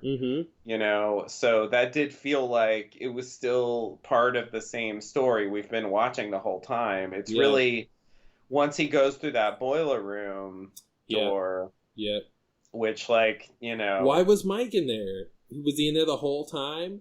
Why was the noises coming from there? Why was it that noise? Like, we didn't, it being Mike in there did not solve those questions. No, not at all. I mean, it did sort of say there's some kind of, Black Lodge / whatever connection to the noise. But, is it just there's like a portal in there, like, that you can get to the Black Lodge from there and that's all that is? Yeah, maybe. Maybe that's the idea. But that was the moment when it was like I don't even know what I'm watching anymore. Well, it was weird for him to like walk through reality with Gordon and Diane, and then just to say, okay, you can't come with me any further. I was like, oh, this is weird. Okay, yeah, because he like didn't they like fly or something from the sheriff's station to the boiler room, like. They sort of walk through reality and just like warp there or something. Yeah. It's very weird. But yeah, I didn't understand that, and they have this really sort of tepid goodbye. And again, like Cooper's like fascination with Diane was very strange, especially again because the last thing we heard from Tulpa Diane was he raped me, and the thing she said before that was like we only kissed one time. Now, if they had said. Secretly, we were lovers, and this was my greatest love, and I always loved. If they had set it up to where like they were star-crossed lovers who didn't get a chance to like finish their romance, and now they sort of morph into Richard and Linda, and sort of give a chance to sort of live out that fantasy, which is very Lost Highway, Oh yeah. It's like that's almost the idea, but they didn't quite set that up, and it didn't seem like Diane was a willing participant in that relationship. She kind of would just go along with it. And then Cooper starts seeming more like Mr. C for a while. Yeah. And then he's over all that. I don't even remember what happened. What's the end with Diane? He just like leaves her or something? Diane leaves and leaves a note. That's right. That's when we find out she's that like, they're Richard and I'm Linda. And it's like, why didn't he know that? And why did she know that? Right. They're both a problem. Two different things, and they're both a problem. You who don't know should know, and you who do know shouldn't. Yeah, I didn't understand. I didn't really get that either. How that was supposed to make any sense, and it's really what happened is he Inland Empired the ending. I think it went off the rails. There were too many ideas at the end. This idea of them becoming Richard and Linda is a whole other movie, that's a whole other idea. And I think there's like too many things wrapped up in the ending, and they come back to back, and it's unclear how they relate to each other. Yeah. Him rescuing Laura versus him creating a new timeline versus him with Diane. And they never... After a while, they never show you Twin Peaks again proper, so you don't know, is this place even still there? Right. I mean, I guess in that final thing, like we see the double R and, the Palmer house. So the buildings are there. Yeah. But I wonder if they went in there, like, is Norma there? Or is it like some other person? Mm-hmm. I mean, how different is this whole place? And I guess it is left ambiguous that it's, maybe it's later, and maybe the one before the Chalfonts was Sarah Palmer, and And I don't know he's like what. 25 years in the future or something. Yeah, some crazy thing like that, I mean, I guess technically it's possible Mm-hmm. because they leave, they leave that on like, well, I don't know who it was before, Yeah. you know. But then if it's Tremons and Chalfonts in there, it's like, I don't know how much to trust anything they say, really. Mm-hmm. Because it's like, well, what are you doing there? What's your deal? Yeah. She doesn't seem in on anything. She didn't. She's just a Tremond or a Chalfont. It's weird. It reminds. I mean, in Fire Walk with Me, they have that thing of like there were two Chalfonts, Mm-hmm. and it was sort of like. I mean, they had two Tremons also in the original series, and so it seemed like they were the not Black Lodge Tremons, Mm-hmm. but. But I would want to say that the real ones were there at some point, and what were they doing there? And yeah, were they like cleaning house? Was that I don't know. Was why though? I mean, why? What was at stake there? What did they do with Sarah? I mean, where did she go? I mean, she must have still existed, right? Didn't I she? feel I like that mean, was in the other timeline. That's what I was saying before when we see Sarah destroying Laura's picture, like smashing it. Like it seems like Cooper took Laura out of the past in that timeline, and took her to the past of a second timeline, and then I think went 50 years in the future, which would be 25 years from sort of the present, but then the other timeline, and then took the older Laura to the house, to her old house, but it was, it's a different timeline, so it's a different people who live there. And I think the right. Tremons and Chalfonts it's tough.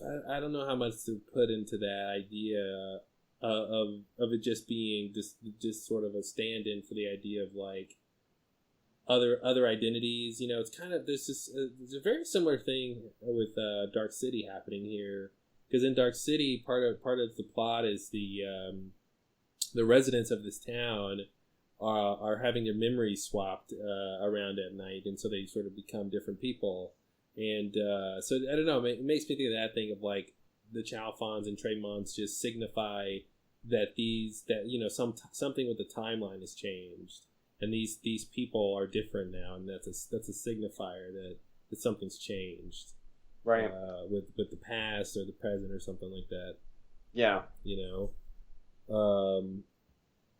Yeah, it's But in terms of not seeing the Black Lodge characters, for a long stretch there, mm-hmm. having a reference that does seem like it's connected to them makes me wonder what their connection is there, Mm-hmm.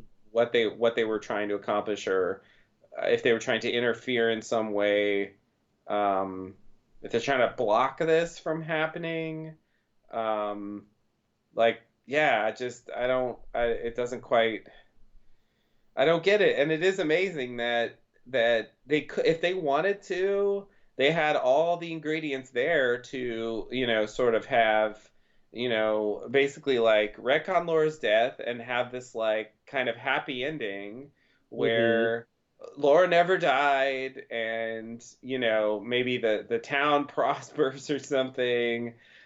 So a lot of this bad stuff, maybe They other save bad the stuff. Pine Weasel. They save the pine. Yeah, the mill doesn't burn. They could have some Mm-hmm. crazy thing where they kind of take back Yeah. all the stuff from the series, and like everybody gets together and has a great time at the Roadhouse or whatever at the Mm-hmm. curtain call. That like what does that even mean if it's not the thing I was thinking? I d- it's like, is that just some weird, like, is I that you some know weird way the of saying like see you in another life? I Like think that see you in the I think it's see you at the final curtain call is like the end of the show. I think he means like there's a long journey and multiple sort of experiences waiting for them before the end, and he'll just so I'll see you when it's all over. right, right. Yeah. I'm so sure that was a specific thing. But anyway, my point was just that like they had, if they wanted to do that, they could have, and it is, I don't know. It's interesting that they sort of like kind of did that, Mm-hmm. but then pulled back from like the full happy version of that, where it's like Cooper is actually frustrated and confused. Like that's where we leave Yeah, him. yeah. Um, uh, after seeming so sure of himself, Mm-hmm. when he wakes up, got a mission. Let's do this. Got to go to Twin Peaks. Got to do that. Yeah, Go yeah. over there. Okay, And why let's did get. he? We still don't know why he knew some of that stuff, and he knew Freddy. Why did he know Freddy? It was weird when he knew He's Freddy. like, "Oh, are you Freddy?" And it's Oh, like look, it's Freddy. everyone knows Yeah. Freddy. Did like is there some deleted scene where Where the the fireman told him fireman, about Freddy? I I mean, don't that's what it would know. have to be, I Why would think. that even matter? What difference does it make if Cooper knows about Freddy? It was a really Well, frivolous line. not a whole lot. I mean the Freddy thing is questionable to me altogether. It's like why I don't know. Like Like okay, the we have to. giant, they knew that he was gonna have to crush the Borb. Like, Well, wow. yes, but like of all the things, like okay, so we're gonna, someone's got to defeat Bob, right? So it's gonna be this like British guy who like Hmm. comes with a super punching power glove, and he's gonna punch the And that was his Borb until. destiny. And that was just, it's like, what is that? I mean, what Hmm. kind of ending is that? I mean, that is really deeply unsatisfying as an end for Bob, I have to say. Like some guy who has nothing to do with anything as far as Bob Well, goes. I mean, it was a pretty big show for Bob. I mean, he got to be a strange force of nature and sort of attack people in a weird way. And then when Yeah. Freddy knocked him to the ground, that was a really weird effect that happens. And then he sort of and I said this on the last podcast. I don't think Bob is the kind of thing you can destroy, and I do kind of like the idea that like even though he smashed it into a bunch of pieces, those pieces kind of floated up to the sky, and I'm like, maybe Yeah. they'll reform later and Bob is still around somewhere. Yeah. Yeah. I did notice that, and I was thinking like, oh, maybe they'll like establish, that Bob's still around or Hmm. something. Of course, no. But Well, yeah, this goes back to Carl seeing the boy get killed and his soul flying up in the air, and hmm it's like they didn't do anything else with what that. was that about? Carl's whole thing Yeah. about like I've been places. hmm Okay, never picked up on that again. The No, Linda no. that lives in the trailer park. Well, I guess she's not the Linda we cared Red about, herring, misdirection. or the Richard. Like. Yeah, Richard Horn was a misdirection too. I was like Hmm. so sure that Richard Horn would be back just because of Richard and Linda, Yep. and I did. It just never occurred to me that that's not Richard. That's not the one they Hmm. were talking about. Well, and that's It's what I said separate too. Richard. Was that those clues that the fireman gave him, like, were about things that we experienced, but he didn't experience, and it's like he would have to go and Right. find what those clues mean for him, and it was all that other stuff later. I still don't get two birds with one stone unless it means like they're duplicates of the same people or something, or yeah. Do you understand what that means? Richard and Linda, No. two birds with one stone. Two birds with one stone. Or there's Hmm. two timelines were created from one timeline, or like. Yeah, I was wondering if it had something to do with that. If the Cooper and Diane stuff, like together with the Laura stuff, was somehow Why are they different people? two birds with one stone. It makes no sense. I don't get it. I don't get why they would be different people. But maybe that is some kind of indication It's that. like, yeah. Ugh, it's like the last hour of Lost Highway in like 10 minutes. Yeah, I guess maybe there is an idea there that they are in some kind of parallel reality. Mm-hmm. I mean, all the people who were talking about this when The Secret History came out, and I was like, oh, come on. Right? I agree. I mean, it was. One thing that the show has taught me is that you can have really crazy theories that are based on very trivial things that can be true. Yeah. They can be true, because if you think big enough, then the show might reach you at those heights. And Yeah. yeah, there were people who thought Annie not being in the book and all that stuff was evidence Mhm. of alternate timeline. I was just like, that doesn't make any sense, Yeah. and I'm still not happy with that being seemingly the case. Yeah. That's what we are left with. Because that's the one thing you don't want a show to do when it comes back, is to ruin the original and to say, Yeah. it's especially the worst thing you can do. Literally the worst thing you do is say it didn't happen. It was a dream, Right. and that's what Yeah. that was the big thing of the show, is we live inside a dream, which means like at some point something you're seeing is a dream, or else that sentence has no meaning. So Right. it's up to you to determine where that is and who's the dreamer. And I don't know. That's crazy. Yeah, so it makes me wonder if this, like, what world the Secret History takes place in, and if we're supposed to think like this just seems ridiculous, because like why would they do this? I don't understand. Anyway, this like the Twin Peaks that we're seeing in like the main normal part of the show Mm-hmm. is already like some kind of altered version from from the original series. And Annie's not necessarily Norma's sister, for example. Mm-hmm. She seems to still exist, but yeah, like somehow like certain things maybe are different, or maybe it is supposed to be the same and it's the book that's different.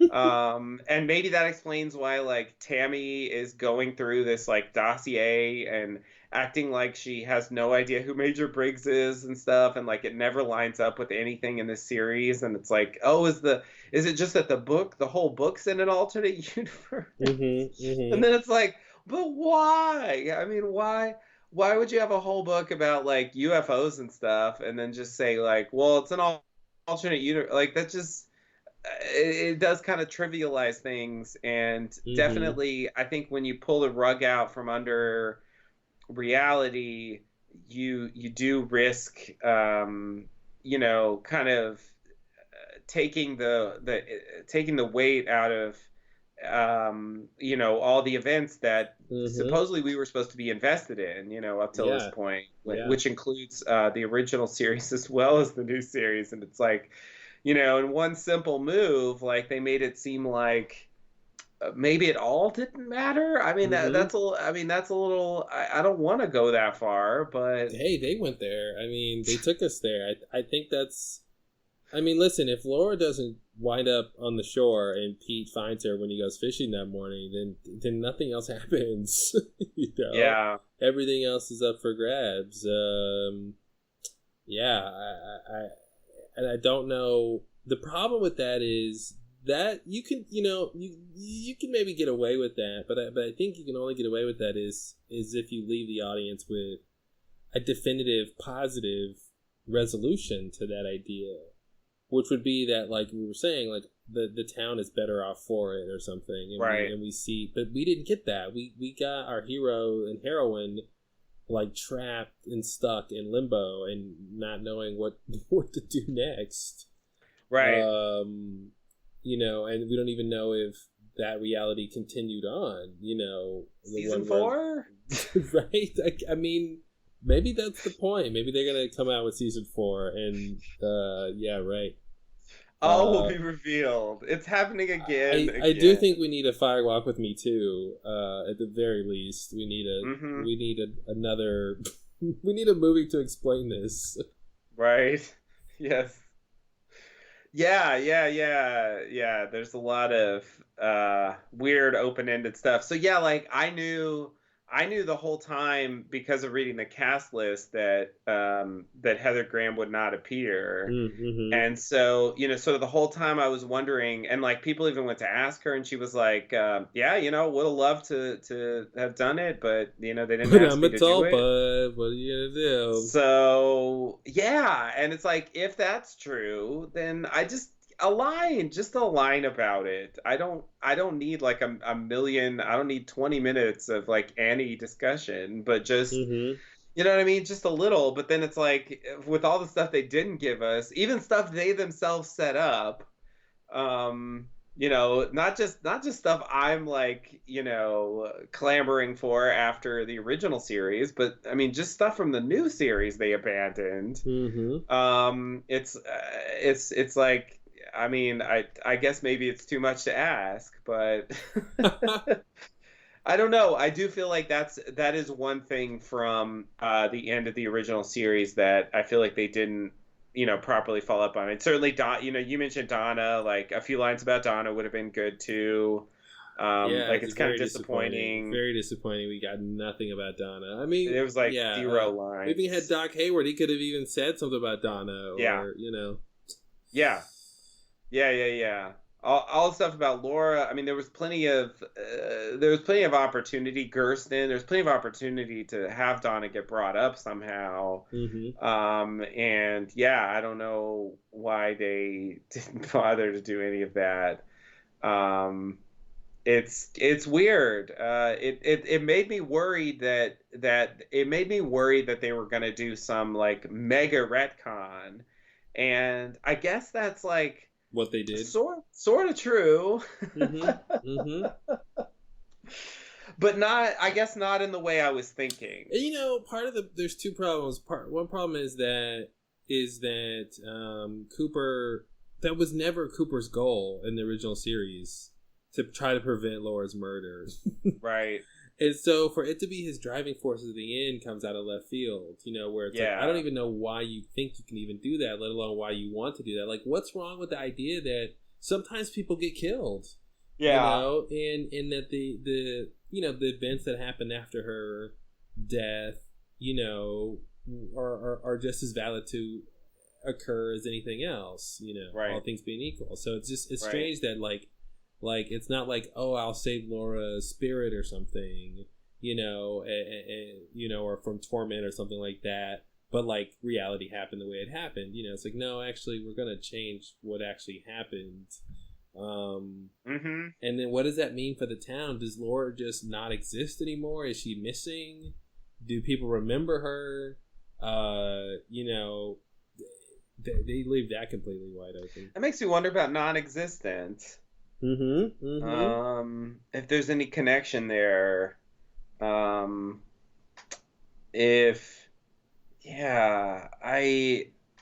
trying to put together the idea of this, alternate universe. We don't see enough of it. I mean, that's the problem. I mean, at a certain point I looked like how much is left, and it's like 10 minutes. Okay. In 10 minutes, they're going to have to somehow resolve like 20 plot lines. Like, how is this going to work? Mm-hmm. It was all a dream. That's how they resolve it. Yeah. But here's the thing, though. Like it's one thing if you okay. Here's the thing. Like if it's all a dream, right? If you do, it's all a dream, right? And it goes back to what Monica Bellucci said, right? Who's the dreamer? Yeah. You know what I mean? Yeah. Whose dream is it? And there's no real clear reveal of that. And so what it seems like to me is, maybe they are living inside a dream, but no one knows who the dreamer is. So there is some kind of reality to these worlds. But I guess what I would have liked is some kind of I don't know, some kind of clarification about, did the other world continue to exist? Like when Cooper left, did all that stuff go on? Mm-hmm. All the stuff in Twin Peaks, Big Ed and Norma, they still together, Jacoby's show. Red and Shelley. Red and Shelley, sure. Hey, yeah, the power couple. Becky and Steven, Mm-hmm. basically all those plots, even Sarah Palmer, which, Becky never had that ice cream. What the fuck was that? We like Not to never saw mention her like again. the farmer and his truck and Oh, the remember watch Billy? and Are you Billy. still being skeptical? I mean, is it too late to quit that? Because I feel like, what was the point of that? You know, even back to the shot of the diner when it flips angles and all that stuff. Even the bosomy woman and the shot in the credits of her staring at the camera. Like, what was that about? I mean, we did go back to the Dutchman's. We did. But she wasn't there this Wasn't time. there. And Yeah. the door was, I guess, open or something. I don't know. They just kind of walk in, and Jeffries is already there. It was just there. Yeah, it wasn't the same as the first time. We also see Mike basically casting spells left and right. Yeah. You know, but when he says electricity, you know, and they vanish, and the magician longs to see thing. You know, Fire Walk with Me line, and so you kind of see like, okay, well, this is how they travel. Yep. To get to different places, you can recite these lines and cast spells, basically. Yeah. But it was strange that Jeffries was helping, and it's strange we don't know who called Mr. C. It was pretending to be Jeffries. It's such a simple thing.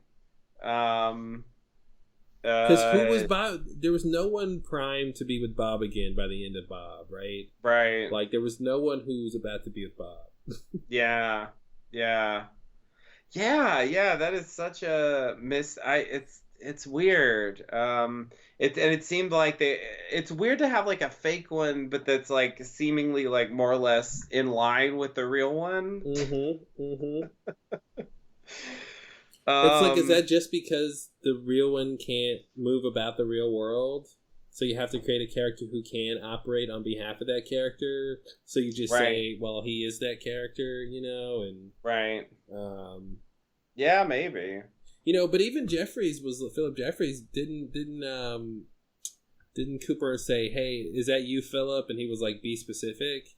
Like, maybe there's more than one Philip Jeffries or more than one Philip, or I was really, I'm like, wow, you're so obtuse. Yeah. Yeah, I didn't know what that meant. But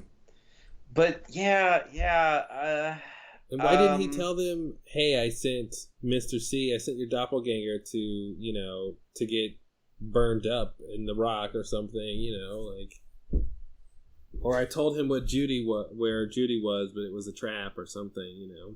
Right. Yeah. It would have been nice to get a little better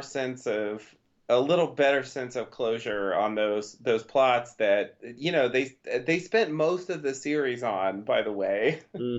Regardless of what happened at the end, that was like the bulk of what I am getting a little bit of a vibe of, like what the end of The Leftovers was like. You know, where like, you know, they kind of build up to maximum intrigue and then just like burst the balloon. They say it's up to you to decide. Yeah. And it's just kind of like, it starts to feel, oh, it's maybe there's nothing there, or maybe like it's not even it's up to me to decide, in the sense that, like, you know, we're not gonna like give you a clear grounding to really make that decision, and it kind of says something about you, like what you decide to believe about what the story is. And I think that's probably going to be true for me, because like I'm probably going to end up trying to believe the version of the story that I like the best, since there's so much room for interpretation here.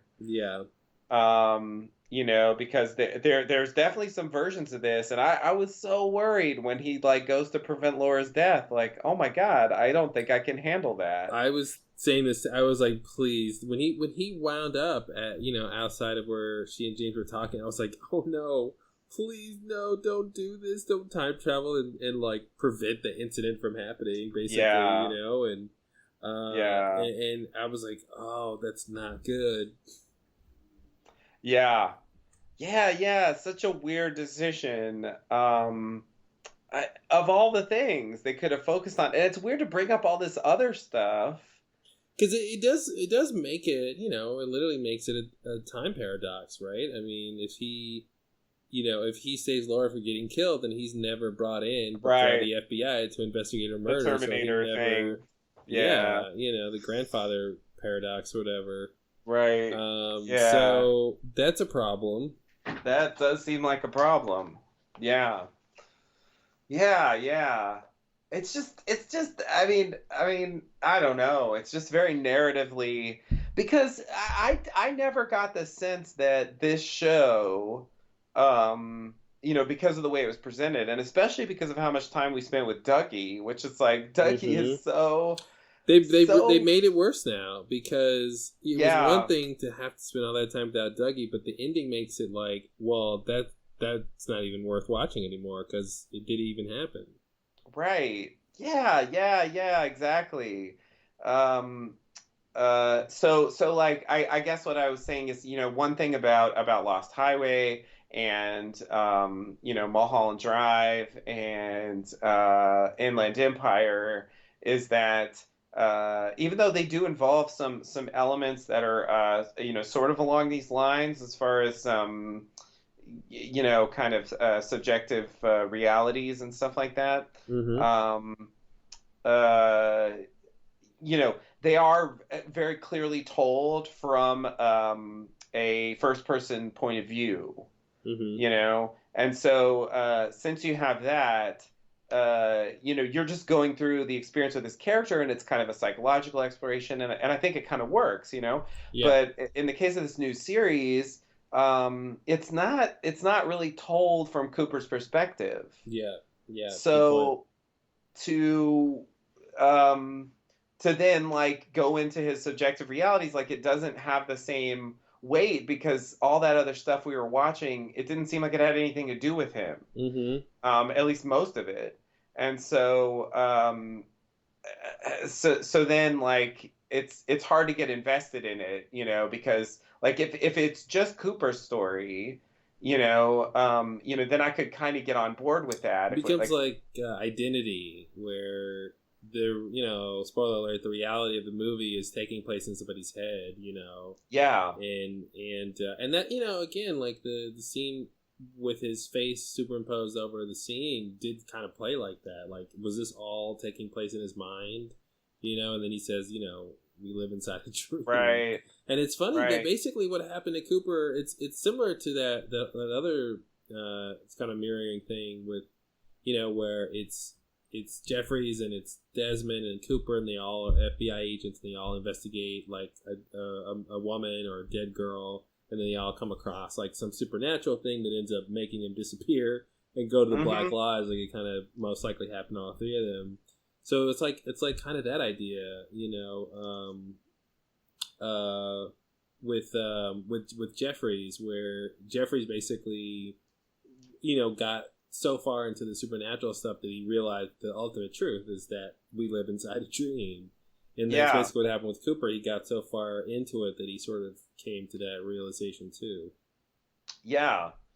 I guess that's the idea. And I guess a more contained version of the series where it's just about Cooper's journey from being in the Black Lodge to deciding to like go try to like change reality and stuff like that, because like the middle part, like nothing really happens there. Mm-hmm. He just sits around and he's Dougie the whole time, so it's sort of like in terms of his story, like it didn't need to be more than that. I don't know, like that as a kind of I don't know, what would it be, like maybe 2-3 episode miniseries. Like, I mean, I think that would be interesting. Mm-hmm. I would view that differently, but if we're going to spend this much time on this other stuff, I just feel like it becomes like Mulholland Drive, but worse. Mm-hmm. Because, Mulholland Drive was like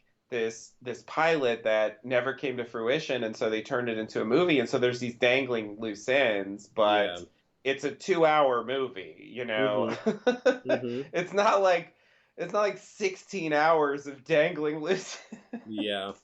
Like that's just too much. Mm-hmm. It's just too much. And But there the is a difference with Mulholland Drive is even it also has the idea of multiple realities taking place, and yeah, but like even though one reality seems like it sort of disappears and isn't real anymore, the ultimate sort of reason it was created is still sort of valid and important yeah, and says something about the character. And I think that's what's yeah, weird is it seemed like Cooper like fumbled into destroying reality or something, or yeah. he was helped by the fireman and Mike into doing it. But it seems like was that even on purpose? Was is that a complete blunder, or is it one two steps forward for one step back? Like I guess you could surmise that if they still have access to the Black Lodge and stuff, then Cooper could go to Glastonbury Grove and Twin Peaks there and maybe get to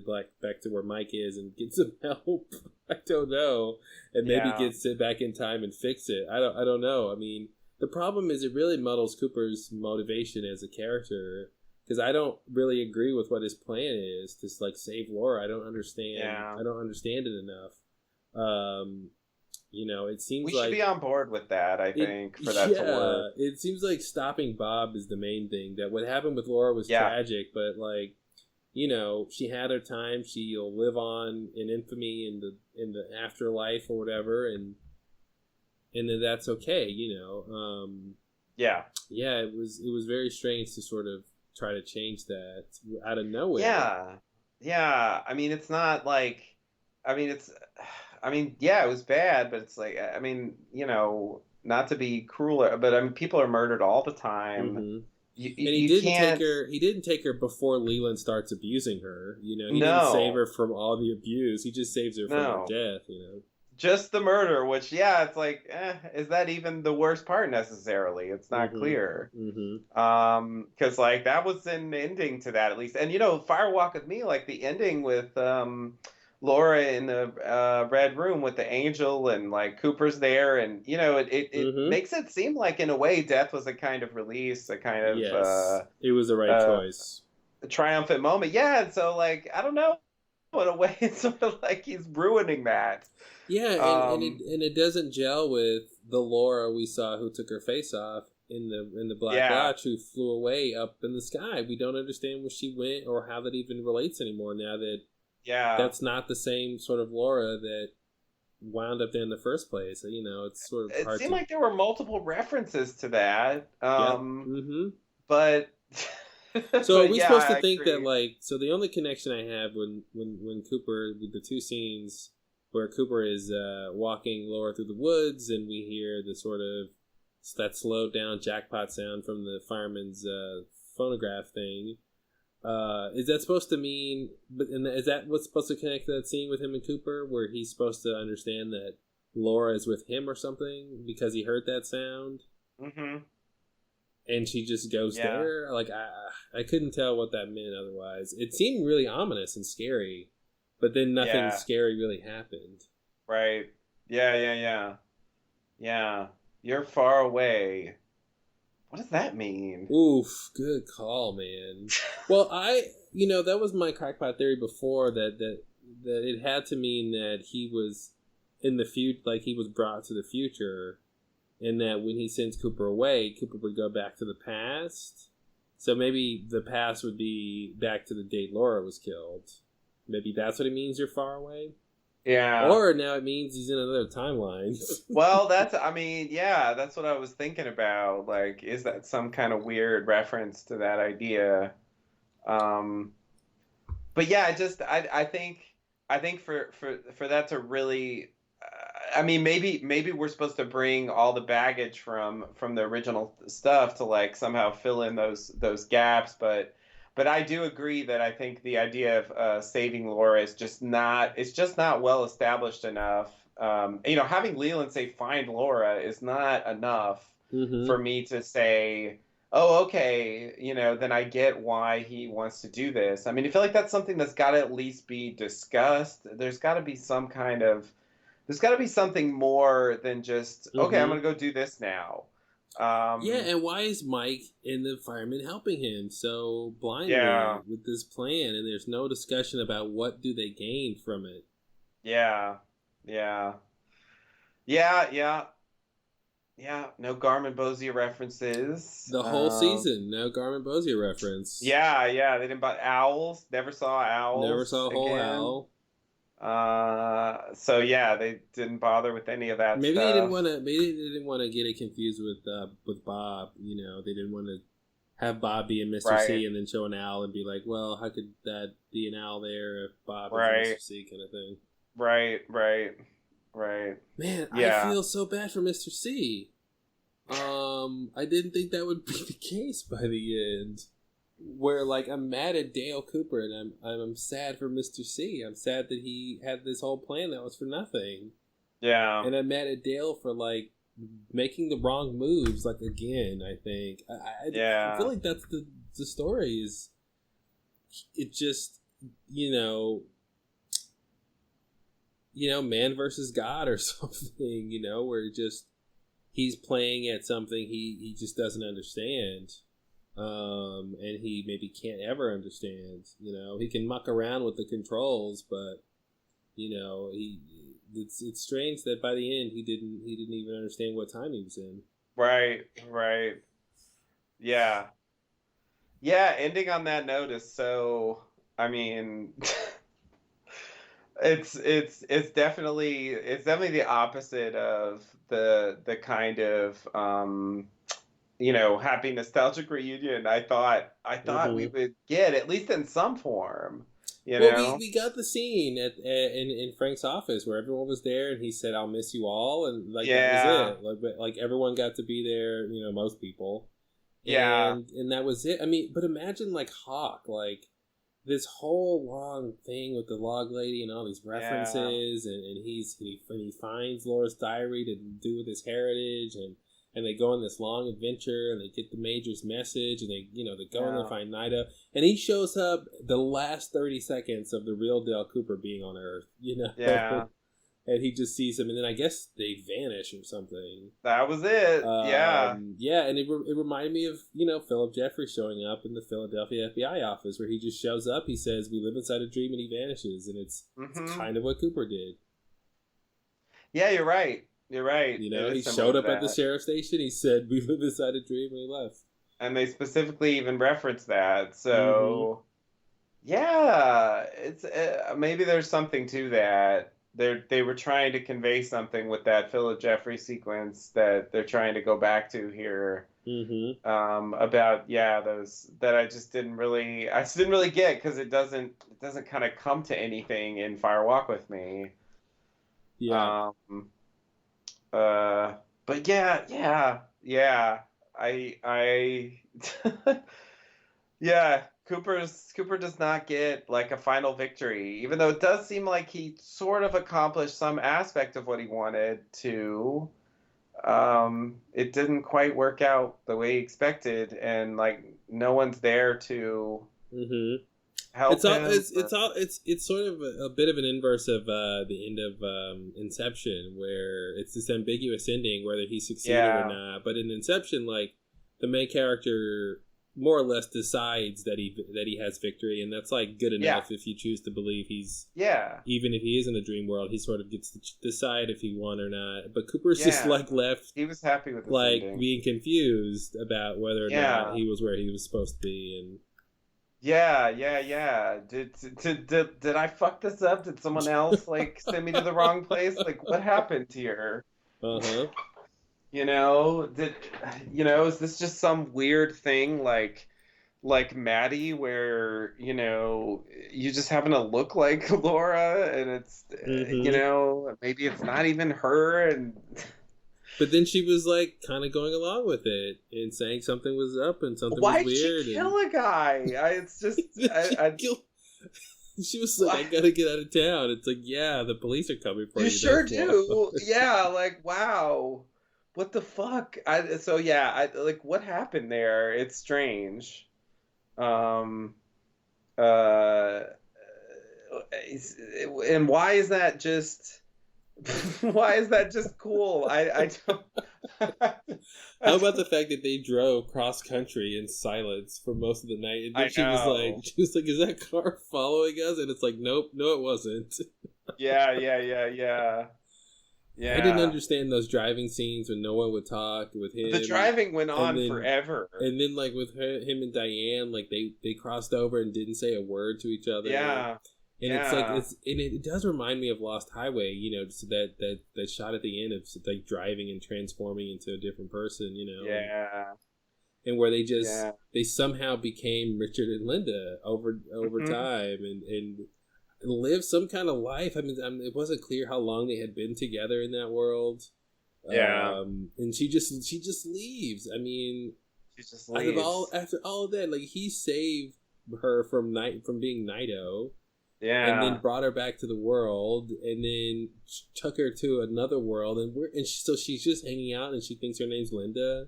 And then yeah. is it another Tulpa thing where she's gonna wake up one day and realize she's not who she really is or something? Or Oh, like some weird implanted memory thing. well, she's gonna realize she's Diane and not Linda, right? I Right. mean, could that happen? And what does that even mean? And Yeah, I don't know. Yeah, it's weird to have tulpas on top of alternate Tulpa's on universes. top of, yeah.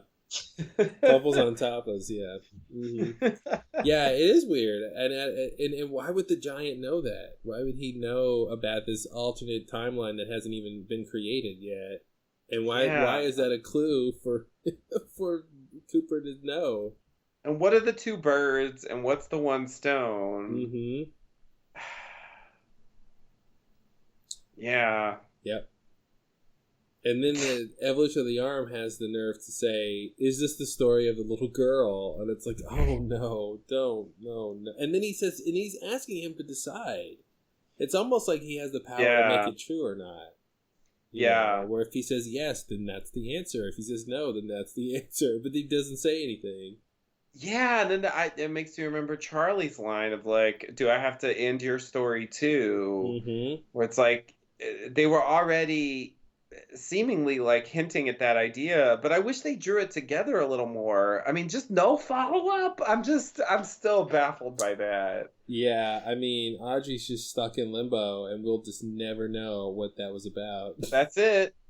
That's it. That's all she did. Okay. I Mm-hmm. and Billy, all the Billy and Farmer, and he's just the gone, and Rolex. There uh, was even a Chad and Andy confrontation. mm-hmm. And I was like, I was waiting for like some kind of weird, like, how do you think you got that Rolex, Andy? Nice. Yeah, get in my way, or I'll tell them you're on the take. Yeah. But yeah, it doesn't seem like I mean, did he ever even mention to anyone that he went to interview the guy with the truck that killed the boy? No, because And that was in Audrey's dream world. was it? Was that all in Audrey's? I mean, Richard ended up meeting Mr. C, and that, I mean, is everything Audrey's dream world? I mean, it's just, you know what I mean? It's like that stuff. It's got to be real, right? At least some of it's got to be real, right? Does it? Is this the story of the girl who lived on the Oh loop? my god. Oh my god. I It's mean, just, yeah. yeah, I feel like the mystery man from Lost Highway should like walk in and look at the mess here Hmm. and go, "Wow, guys, wow, there's a lot going on here. My story wasn't this complicated." I had Bill Pullman call him at his house, and like that made sense. Like, Hmm. you're on your own. Yeah, yeah, yeah. I'm not fucking with any of this. See you later. Hmm. Catch you at the I think after a lot of party. people are going to be clamoring to read the next Mark Frost book for any answers. I totally agree, and I will be one of those people who Mm-hmm. will check it out just to see Mm-hmm. what the fuck he says. Mm-hmm. 'Cause yeah, Annie, all will be revealed. Really? Okay. Mm-hmm. Is that what this counts as? Like, because it doesn't. I don't know. Doesn't quite. Yeah, I wish there had been more of a follow up to the actual stuff. You know. Uh, Yeah, that's great.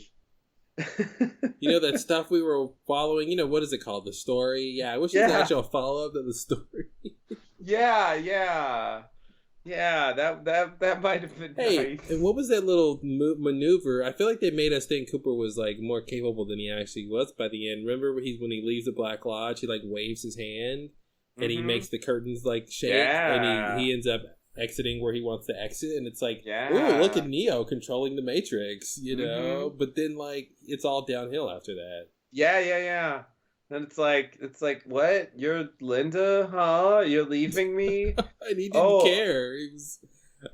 And then what does he do? He goes to find Laura, right? He goes to find Laura. Yeah, goes to Odessa. She's in Odessa, and why Odessa? I was like, oh my god, why Odessa? Why Odessa, indeed. And how did he know Odessa? How did he know? It's a good question. Like, yeah, he knows she's working there. He goes to find her. Oh, don't get me started on the sign that says "Eat at Judy's," and Judy's not there. So what was that about? And it wasn't like, I thought he was going to walk in and say, yeah, right? I thought he was going to walk in and say, I want to speak to Judy. And like Judy would be the evil we'd been waiting for this whole time. But it just turned it. And again, it goes back to Mulholland Drive with waitresses, different identities of waitresses. Yeah, but it was so weird. But he's like, give me her address, and he goes, and somehow he knows it's Laura. Somehow he expects that to be her, just because he saw a sign that said "Eat at Judy's." Now I was wondering if they were gonna make it clear if that sign actually said "Eat at Judy's" or if like that was the Black Lodge making the sign look like that or something, so he would know to stop there. That's how he would recognize it. Yeah, he was weird in that scene too. Like the whole like write down the address for me. It was very like something Mr. C would do. Total Mr. C, where he shoots the guys and is a complete badass, and like it was something's up with Cooper. I don't know. Something happened, and he's not Cooper the whole time. Why portray him that way for his final like moments, his final like journey? I don't. It's why the sudden change? That's what I'm saying. I feel like there's some sort of switcheroo. Is that Richard? Like, is Richard Cooper different for some reason? Because that's the other thing I was thinking when they manufactured the other Cooper. It was like, well, why couldn't they just have that Cooper go do the mission, to save Laura or whatever, and have the real Dale go home with Janie E? Like, yeah. Are they effectively the same, Right. Yeah. I mean, he did seem better than Dougie, but... Yes. In the one sentence he said. In the one sentence. Hey. Yep. That's one more than Dougie, yep. Anyway, well, this was supposed to be our initial reaction podcast here, so that's our initial reaction. Yeah. Wow. I mean, like I said, I do have that feeling of, and I think I felt it with Lost too, and Battlestar Galactica. I don't know, maybe it's a trend for me of kind of getting to the end of a story and feeling my hands close on empty air somehow. It's like it's like that thing that I was relentlessly picking apart and trying to put together and spending a lot of mental energy, like. Guessing like what it means and where it's leading and how it's relevant for the past stuff and all that, and just getting to the end and just feeling like, wait, it's gone. Where'd it go? Yep. There's nothing there anymore. All of a sudden, it vanishes like steam from a percolating human tea kettle. Yeah, and it's just I think back to that era when it first started, when the Return first started and Leftovers was ending, and it was like Twin Peaks was like coming out like gangbusters with this crazy new stuff. It was so exciting. And it's and Leftovers, it was like, oh yeah, it's a little disappointing. It's weird to kind of circle back to like a similar feeling. Well, and the big question I have on my brain right now is, am I better off having seen season 3, or am I better off having stopped at season 2? And I didn't, before these last two parts, I would have said I'm better off with season 3. Me And now too. with this ending, I'm like, Without hesitation. well, damn, I Now don't I'm know not so now. sure. Yeah. Yeah. Yeah, I agree. I agree. It throws everything into question, and yeah, the original stuff, as unresolved as it was, it did have like a, strong conclusion. Mm-hmm. And that was always my worry about going back to it, that it would somehow like mess with the original stuff in a way that I didn't like, or that kind of ruined it, and Mm-hmm. they definitely verge on that territory here. Um, more than the rest of the series has. I mean, I think if we could just stop with the last part, with part 16 or something, Yeah, maybe I could live with that. I agree. It's really downhill after 16, 17, and then 18 more. So he Yeah. really just throws it down the toilet and is like, yeah, I really think it's like Inland Empire, where it just gets so muddled by the end, and they have that same idea of storytelling's being real too, and you Yeah. just don't know what reality is by the end, which is always a dangerous place to be, because then it's like, well, nothing matters then, right? So then Right. why am I invested in any of this? And Yeah. if anything can happen, then everything has equal weight. When something Yeah. crazy happens, well, who cares? Something crazy can happen because it's not real. So Right. it Right. calls into question all of the supernatural beings. Yeah. Are they real? Are they able to access all these timelines? Are they truncated to one timeline? What?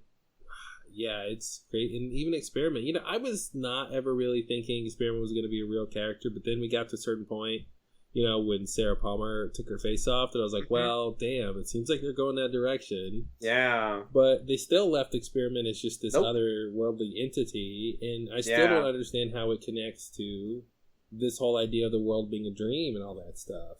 Yeah. I agree. And the Woodsmen, they show up at the end, and Yep. Dale's not trying to fight them.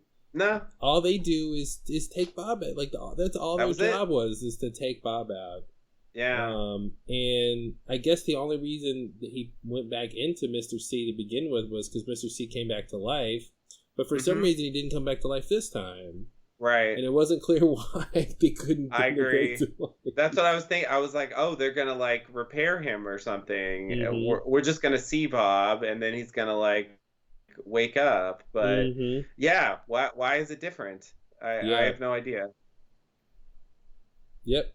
No clue. And his whole thing, he's like, look at this, Daria. You haven't seen this, Mhm. Daria. This was I'm looking for. Hawk's thing, what's that? Mhm. Oh, you don't want to know about that. Well, we went from I don't want to talk about Judy to I guess we're going to talk about Judy. Everyone's talking about Mhm. Judy to I guess we're actually not going to talk about Judy because by the end of it, we still don't have Judy. And then we'll talk a little bit more about Judy, and then we will not ever talk about Judy. Judy Because was somehow it wasn't about Judy. Like, it's weird to introduce this, like, force of malevolence and then say, like, well, it's not really that important, though. It's like, hey, by the way, we have this whole backstory that was about us trying to track this entity down, but that doesn't have any relevance to what's going on right now at all. Yeah, Like, that's just kind of a side thing that you shouldn't really worry about too much. It's just like, why retcon the original series if it doesn't even matter? mhm. I mean, that's a bizarre decision. You're right. It should have been Philip Jeffries. That would have made so much more sense Yeah.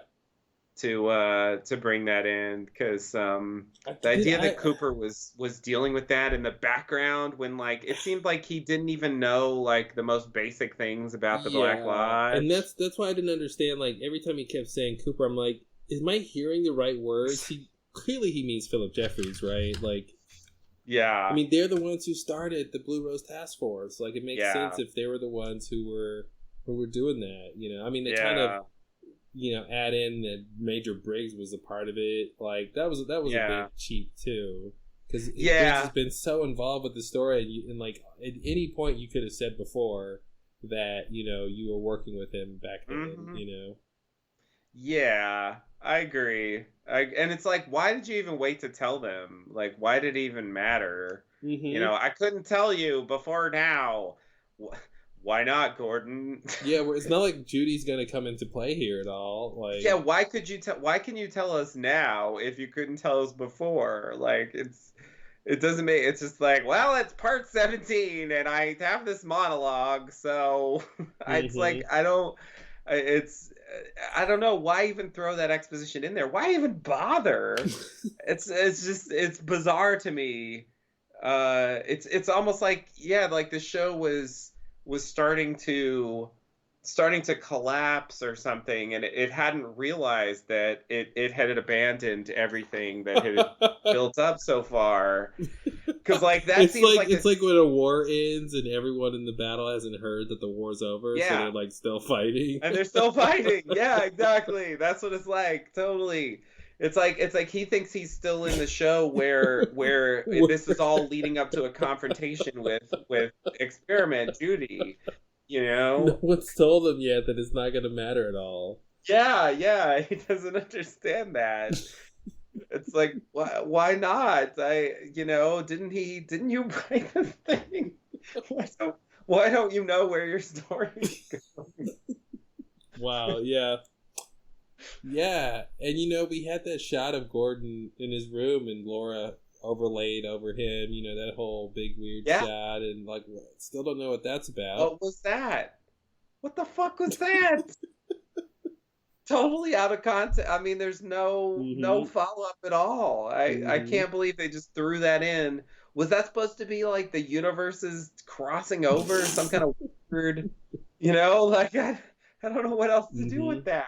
Mm-hmm. It's because it was like a moment from Fire Walk with Me, I think, and it's like, yeah, some kind of bleed through, or but it's like then there should have been more. I don't know, there should have been more investigation of that. But is that just what the Monica Bellucci dream was all about? Mm-hmm. And he just didn't realize that the Monica Bellucci dream was like relevant for more than the idea of like two Coopers. Yeah, and that's the thing too. We didn't get the real Cooper confirming that he was in that dream with him. That was a Oh thing we yeah, thought about too. that's right. Yeah. Yeah, yeah. They never brought that. I mean, it barely spoke. I mean, it was, Mm-hmm. hey guys, good to see you again. Later, I See ya. gotta I gotta go to another universe and Mm-hmm. And do fuck some shit stuff up. that has nothing to do with anything we've done so far. Yeah, exactly. Yeah, I get. It's like he forgot to tell them he's still on season 2. And like he's still trying to Yeah. deal with the resolution of really season 1, like saving Yeah. Laura. So like, and they're like trying to solve season 3 plot. Right. Yeah, yeah. You guys are on the new stuff. We're done with that. That's all over now. Yeah, the old stuff is new again, guys. Let's go back. It's like, yeah, all they had for that was like the Battle of the Borb, and that's it. I mean, there was no big, and it's like, yeah, Mr. C didn't even know what he was doing there. It's just like the only reason he even like went to pull a gun is because it was clear that Yeah. Mm-hmm. Frank was realizing it wasn't the real Cooper, Mm-hmm. and he might be in danger, and like so it was just like, but it's like, well, I guess I'll go in because they dropped me off here, so this must be where I can get the thing I want. But it's like, Mm-hmm. but experiment wasn't there, right? I mean, what the fuck? Was it just a big trick? I really wonder what was going on there. And then he's just like sitting around like a lump for the rest of Yeah, after all that. it's a strange ending. It's a strange ending for our 25 years of character. planning, only to sit in a room and do nothing. Only for Lucy to get the best of him, behind his back, no Yes. less. Yeah, and I would be fine with Lucy killing him. Like, in Mm-hmm. a way, I like that, Yeah, it's cool. but I wish there was a little more like build up. I wish there was more of a sense Mm-hmm. of what he was trying to accomplish. You Yeah, know, I wish she knew how big of a threat he was when she killed him. She didn't really know. She just knew he yeah, wasn't the real Cooper, but not really what his threat level was. yeah, And I still don't understand. Like I said before, I don't understand Andy put, that image of Andy putting her in the middle of the Yeah. of the doorway and walking away. Oh, we're gonna see that for sure. Nope. And it does beg the question, going back to fate and determinism and free will, like, we asked those questions before when Andy saw that little montage of future events and the past events. Like, does that mean these things are going to happen? And maybe the answer is no. Like, not necessarily. If you see the future, you can change it. Yeah, I guess so. You clearly can change the past. A little too much. What do you want to do? I mean, yeah, like, can we make it where we never made the show at all? Can we put that in? No, David, I don't think we can do that. I have an idea. Can I just erase this somehow? It's like, what a weird impulse. I don't understand why he made a timeline and then went back in past and then went to another timeline. It seems like he should have just gone back to the past in his original timeline. Yeah. It's unnecessarily complicated. The Richard and Linda thing makes it so much worse. For no apparent reason. Yeah. All right, well, we'll be back soon with our real coverage of these two last episodes. We'll do the notes and go scene by scene and talk about all this. Yeah. So, all right, sorry everybody. This is what we get with Twin Peaks. Maybe in time we'll realize how great it is, but right now it's a little bittersweet. Definitely, yeah. All right, thanks. All right, see you later.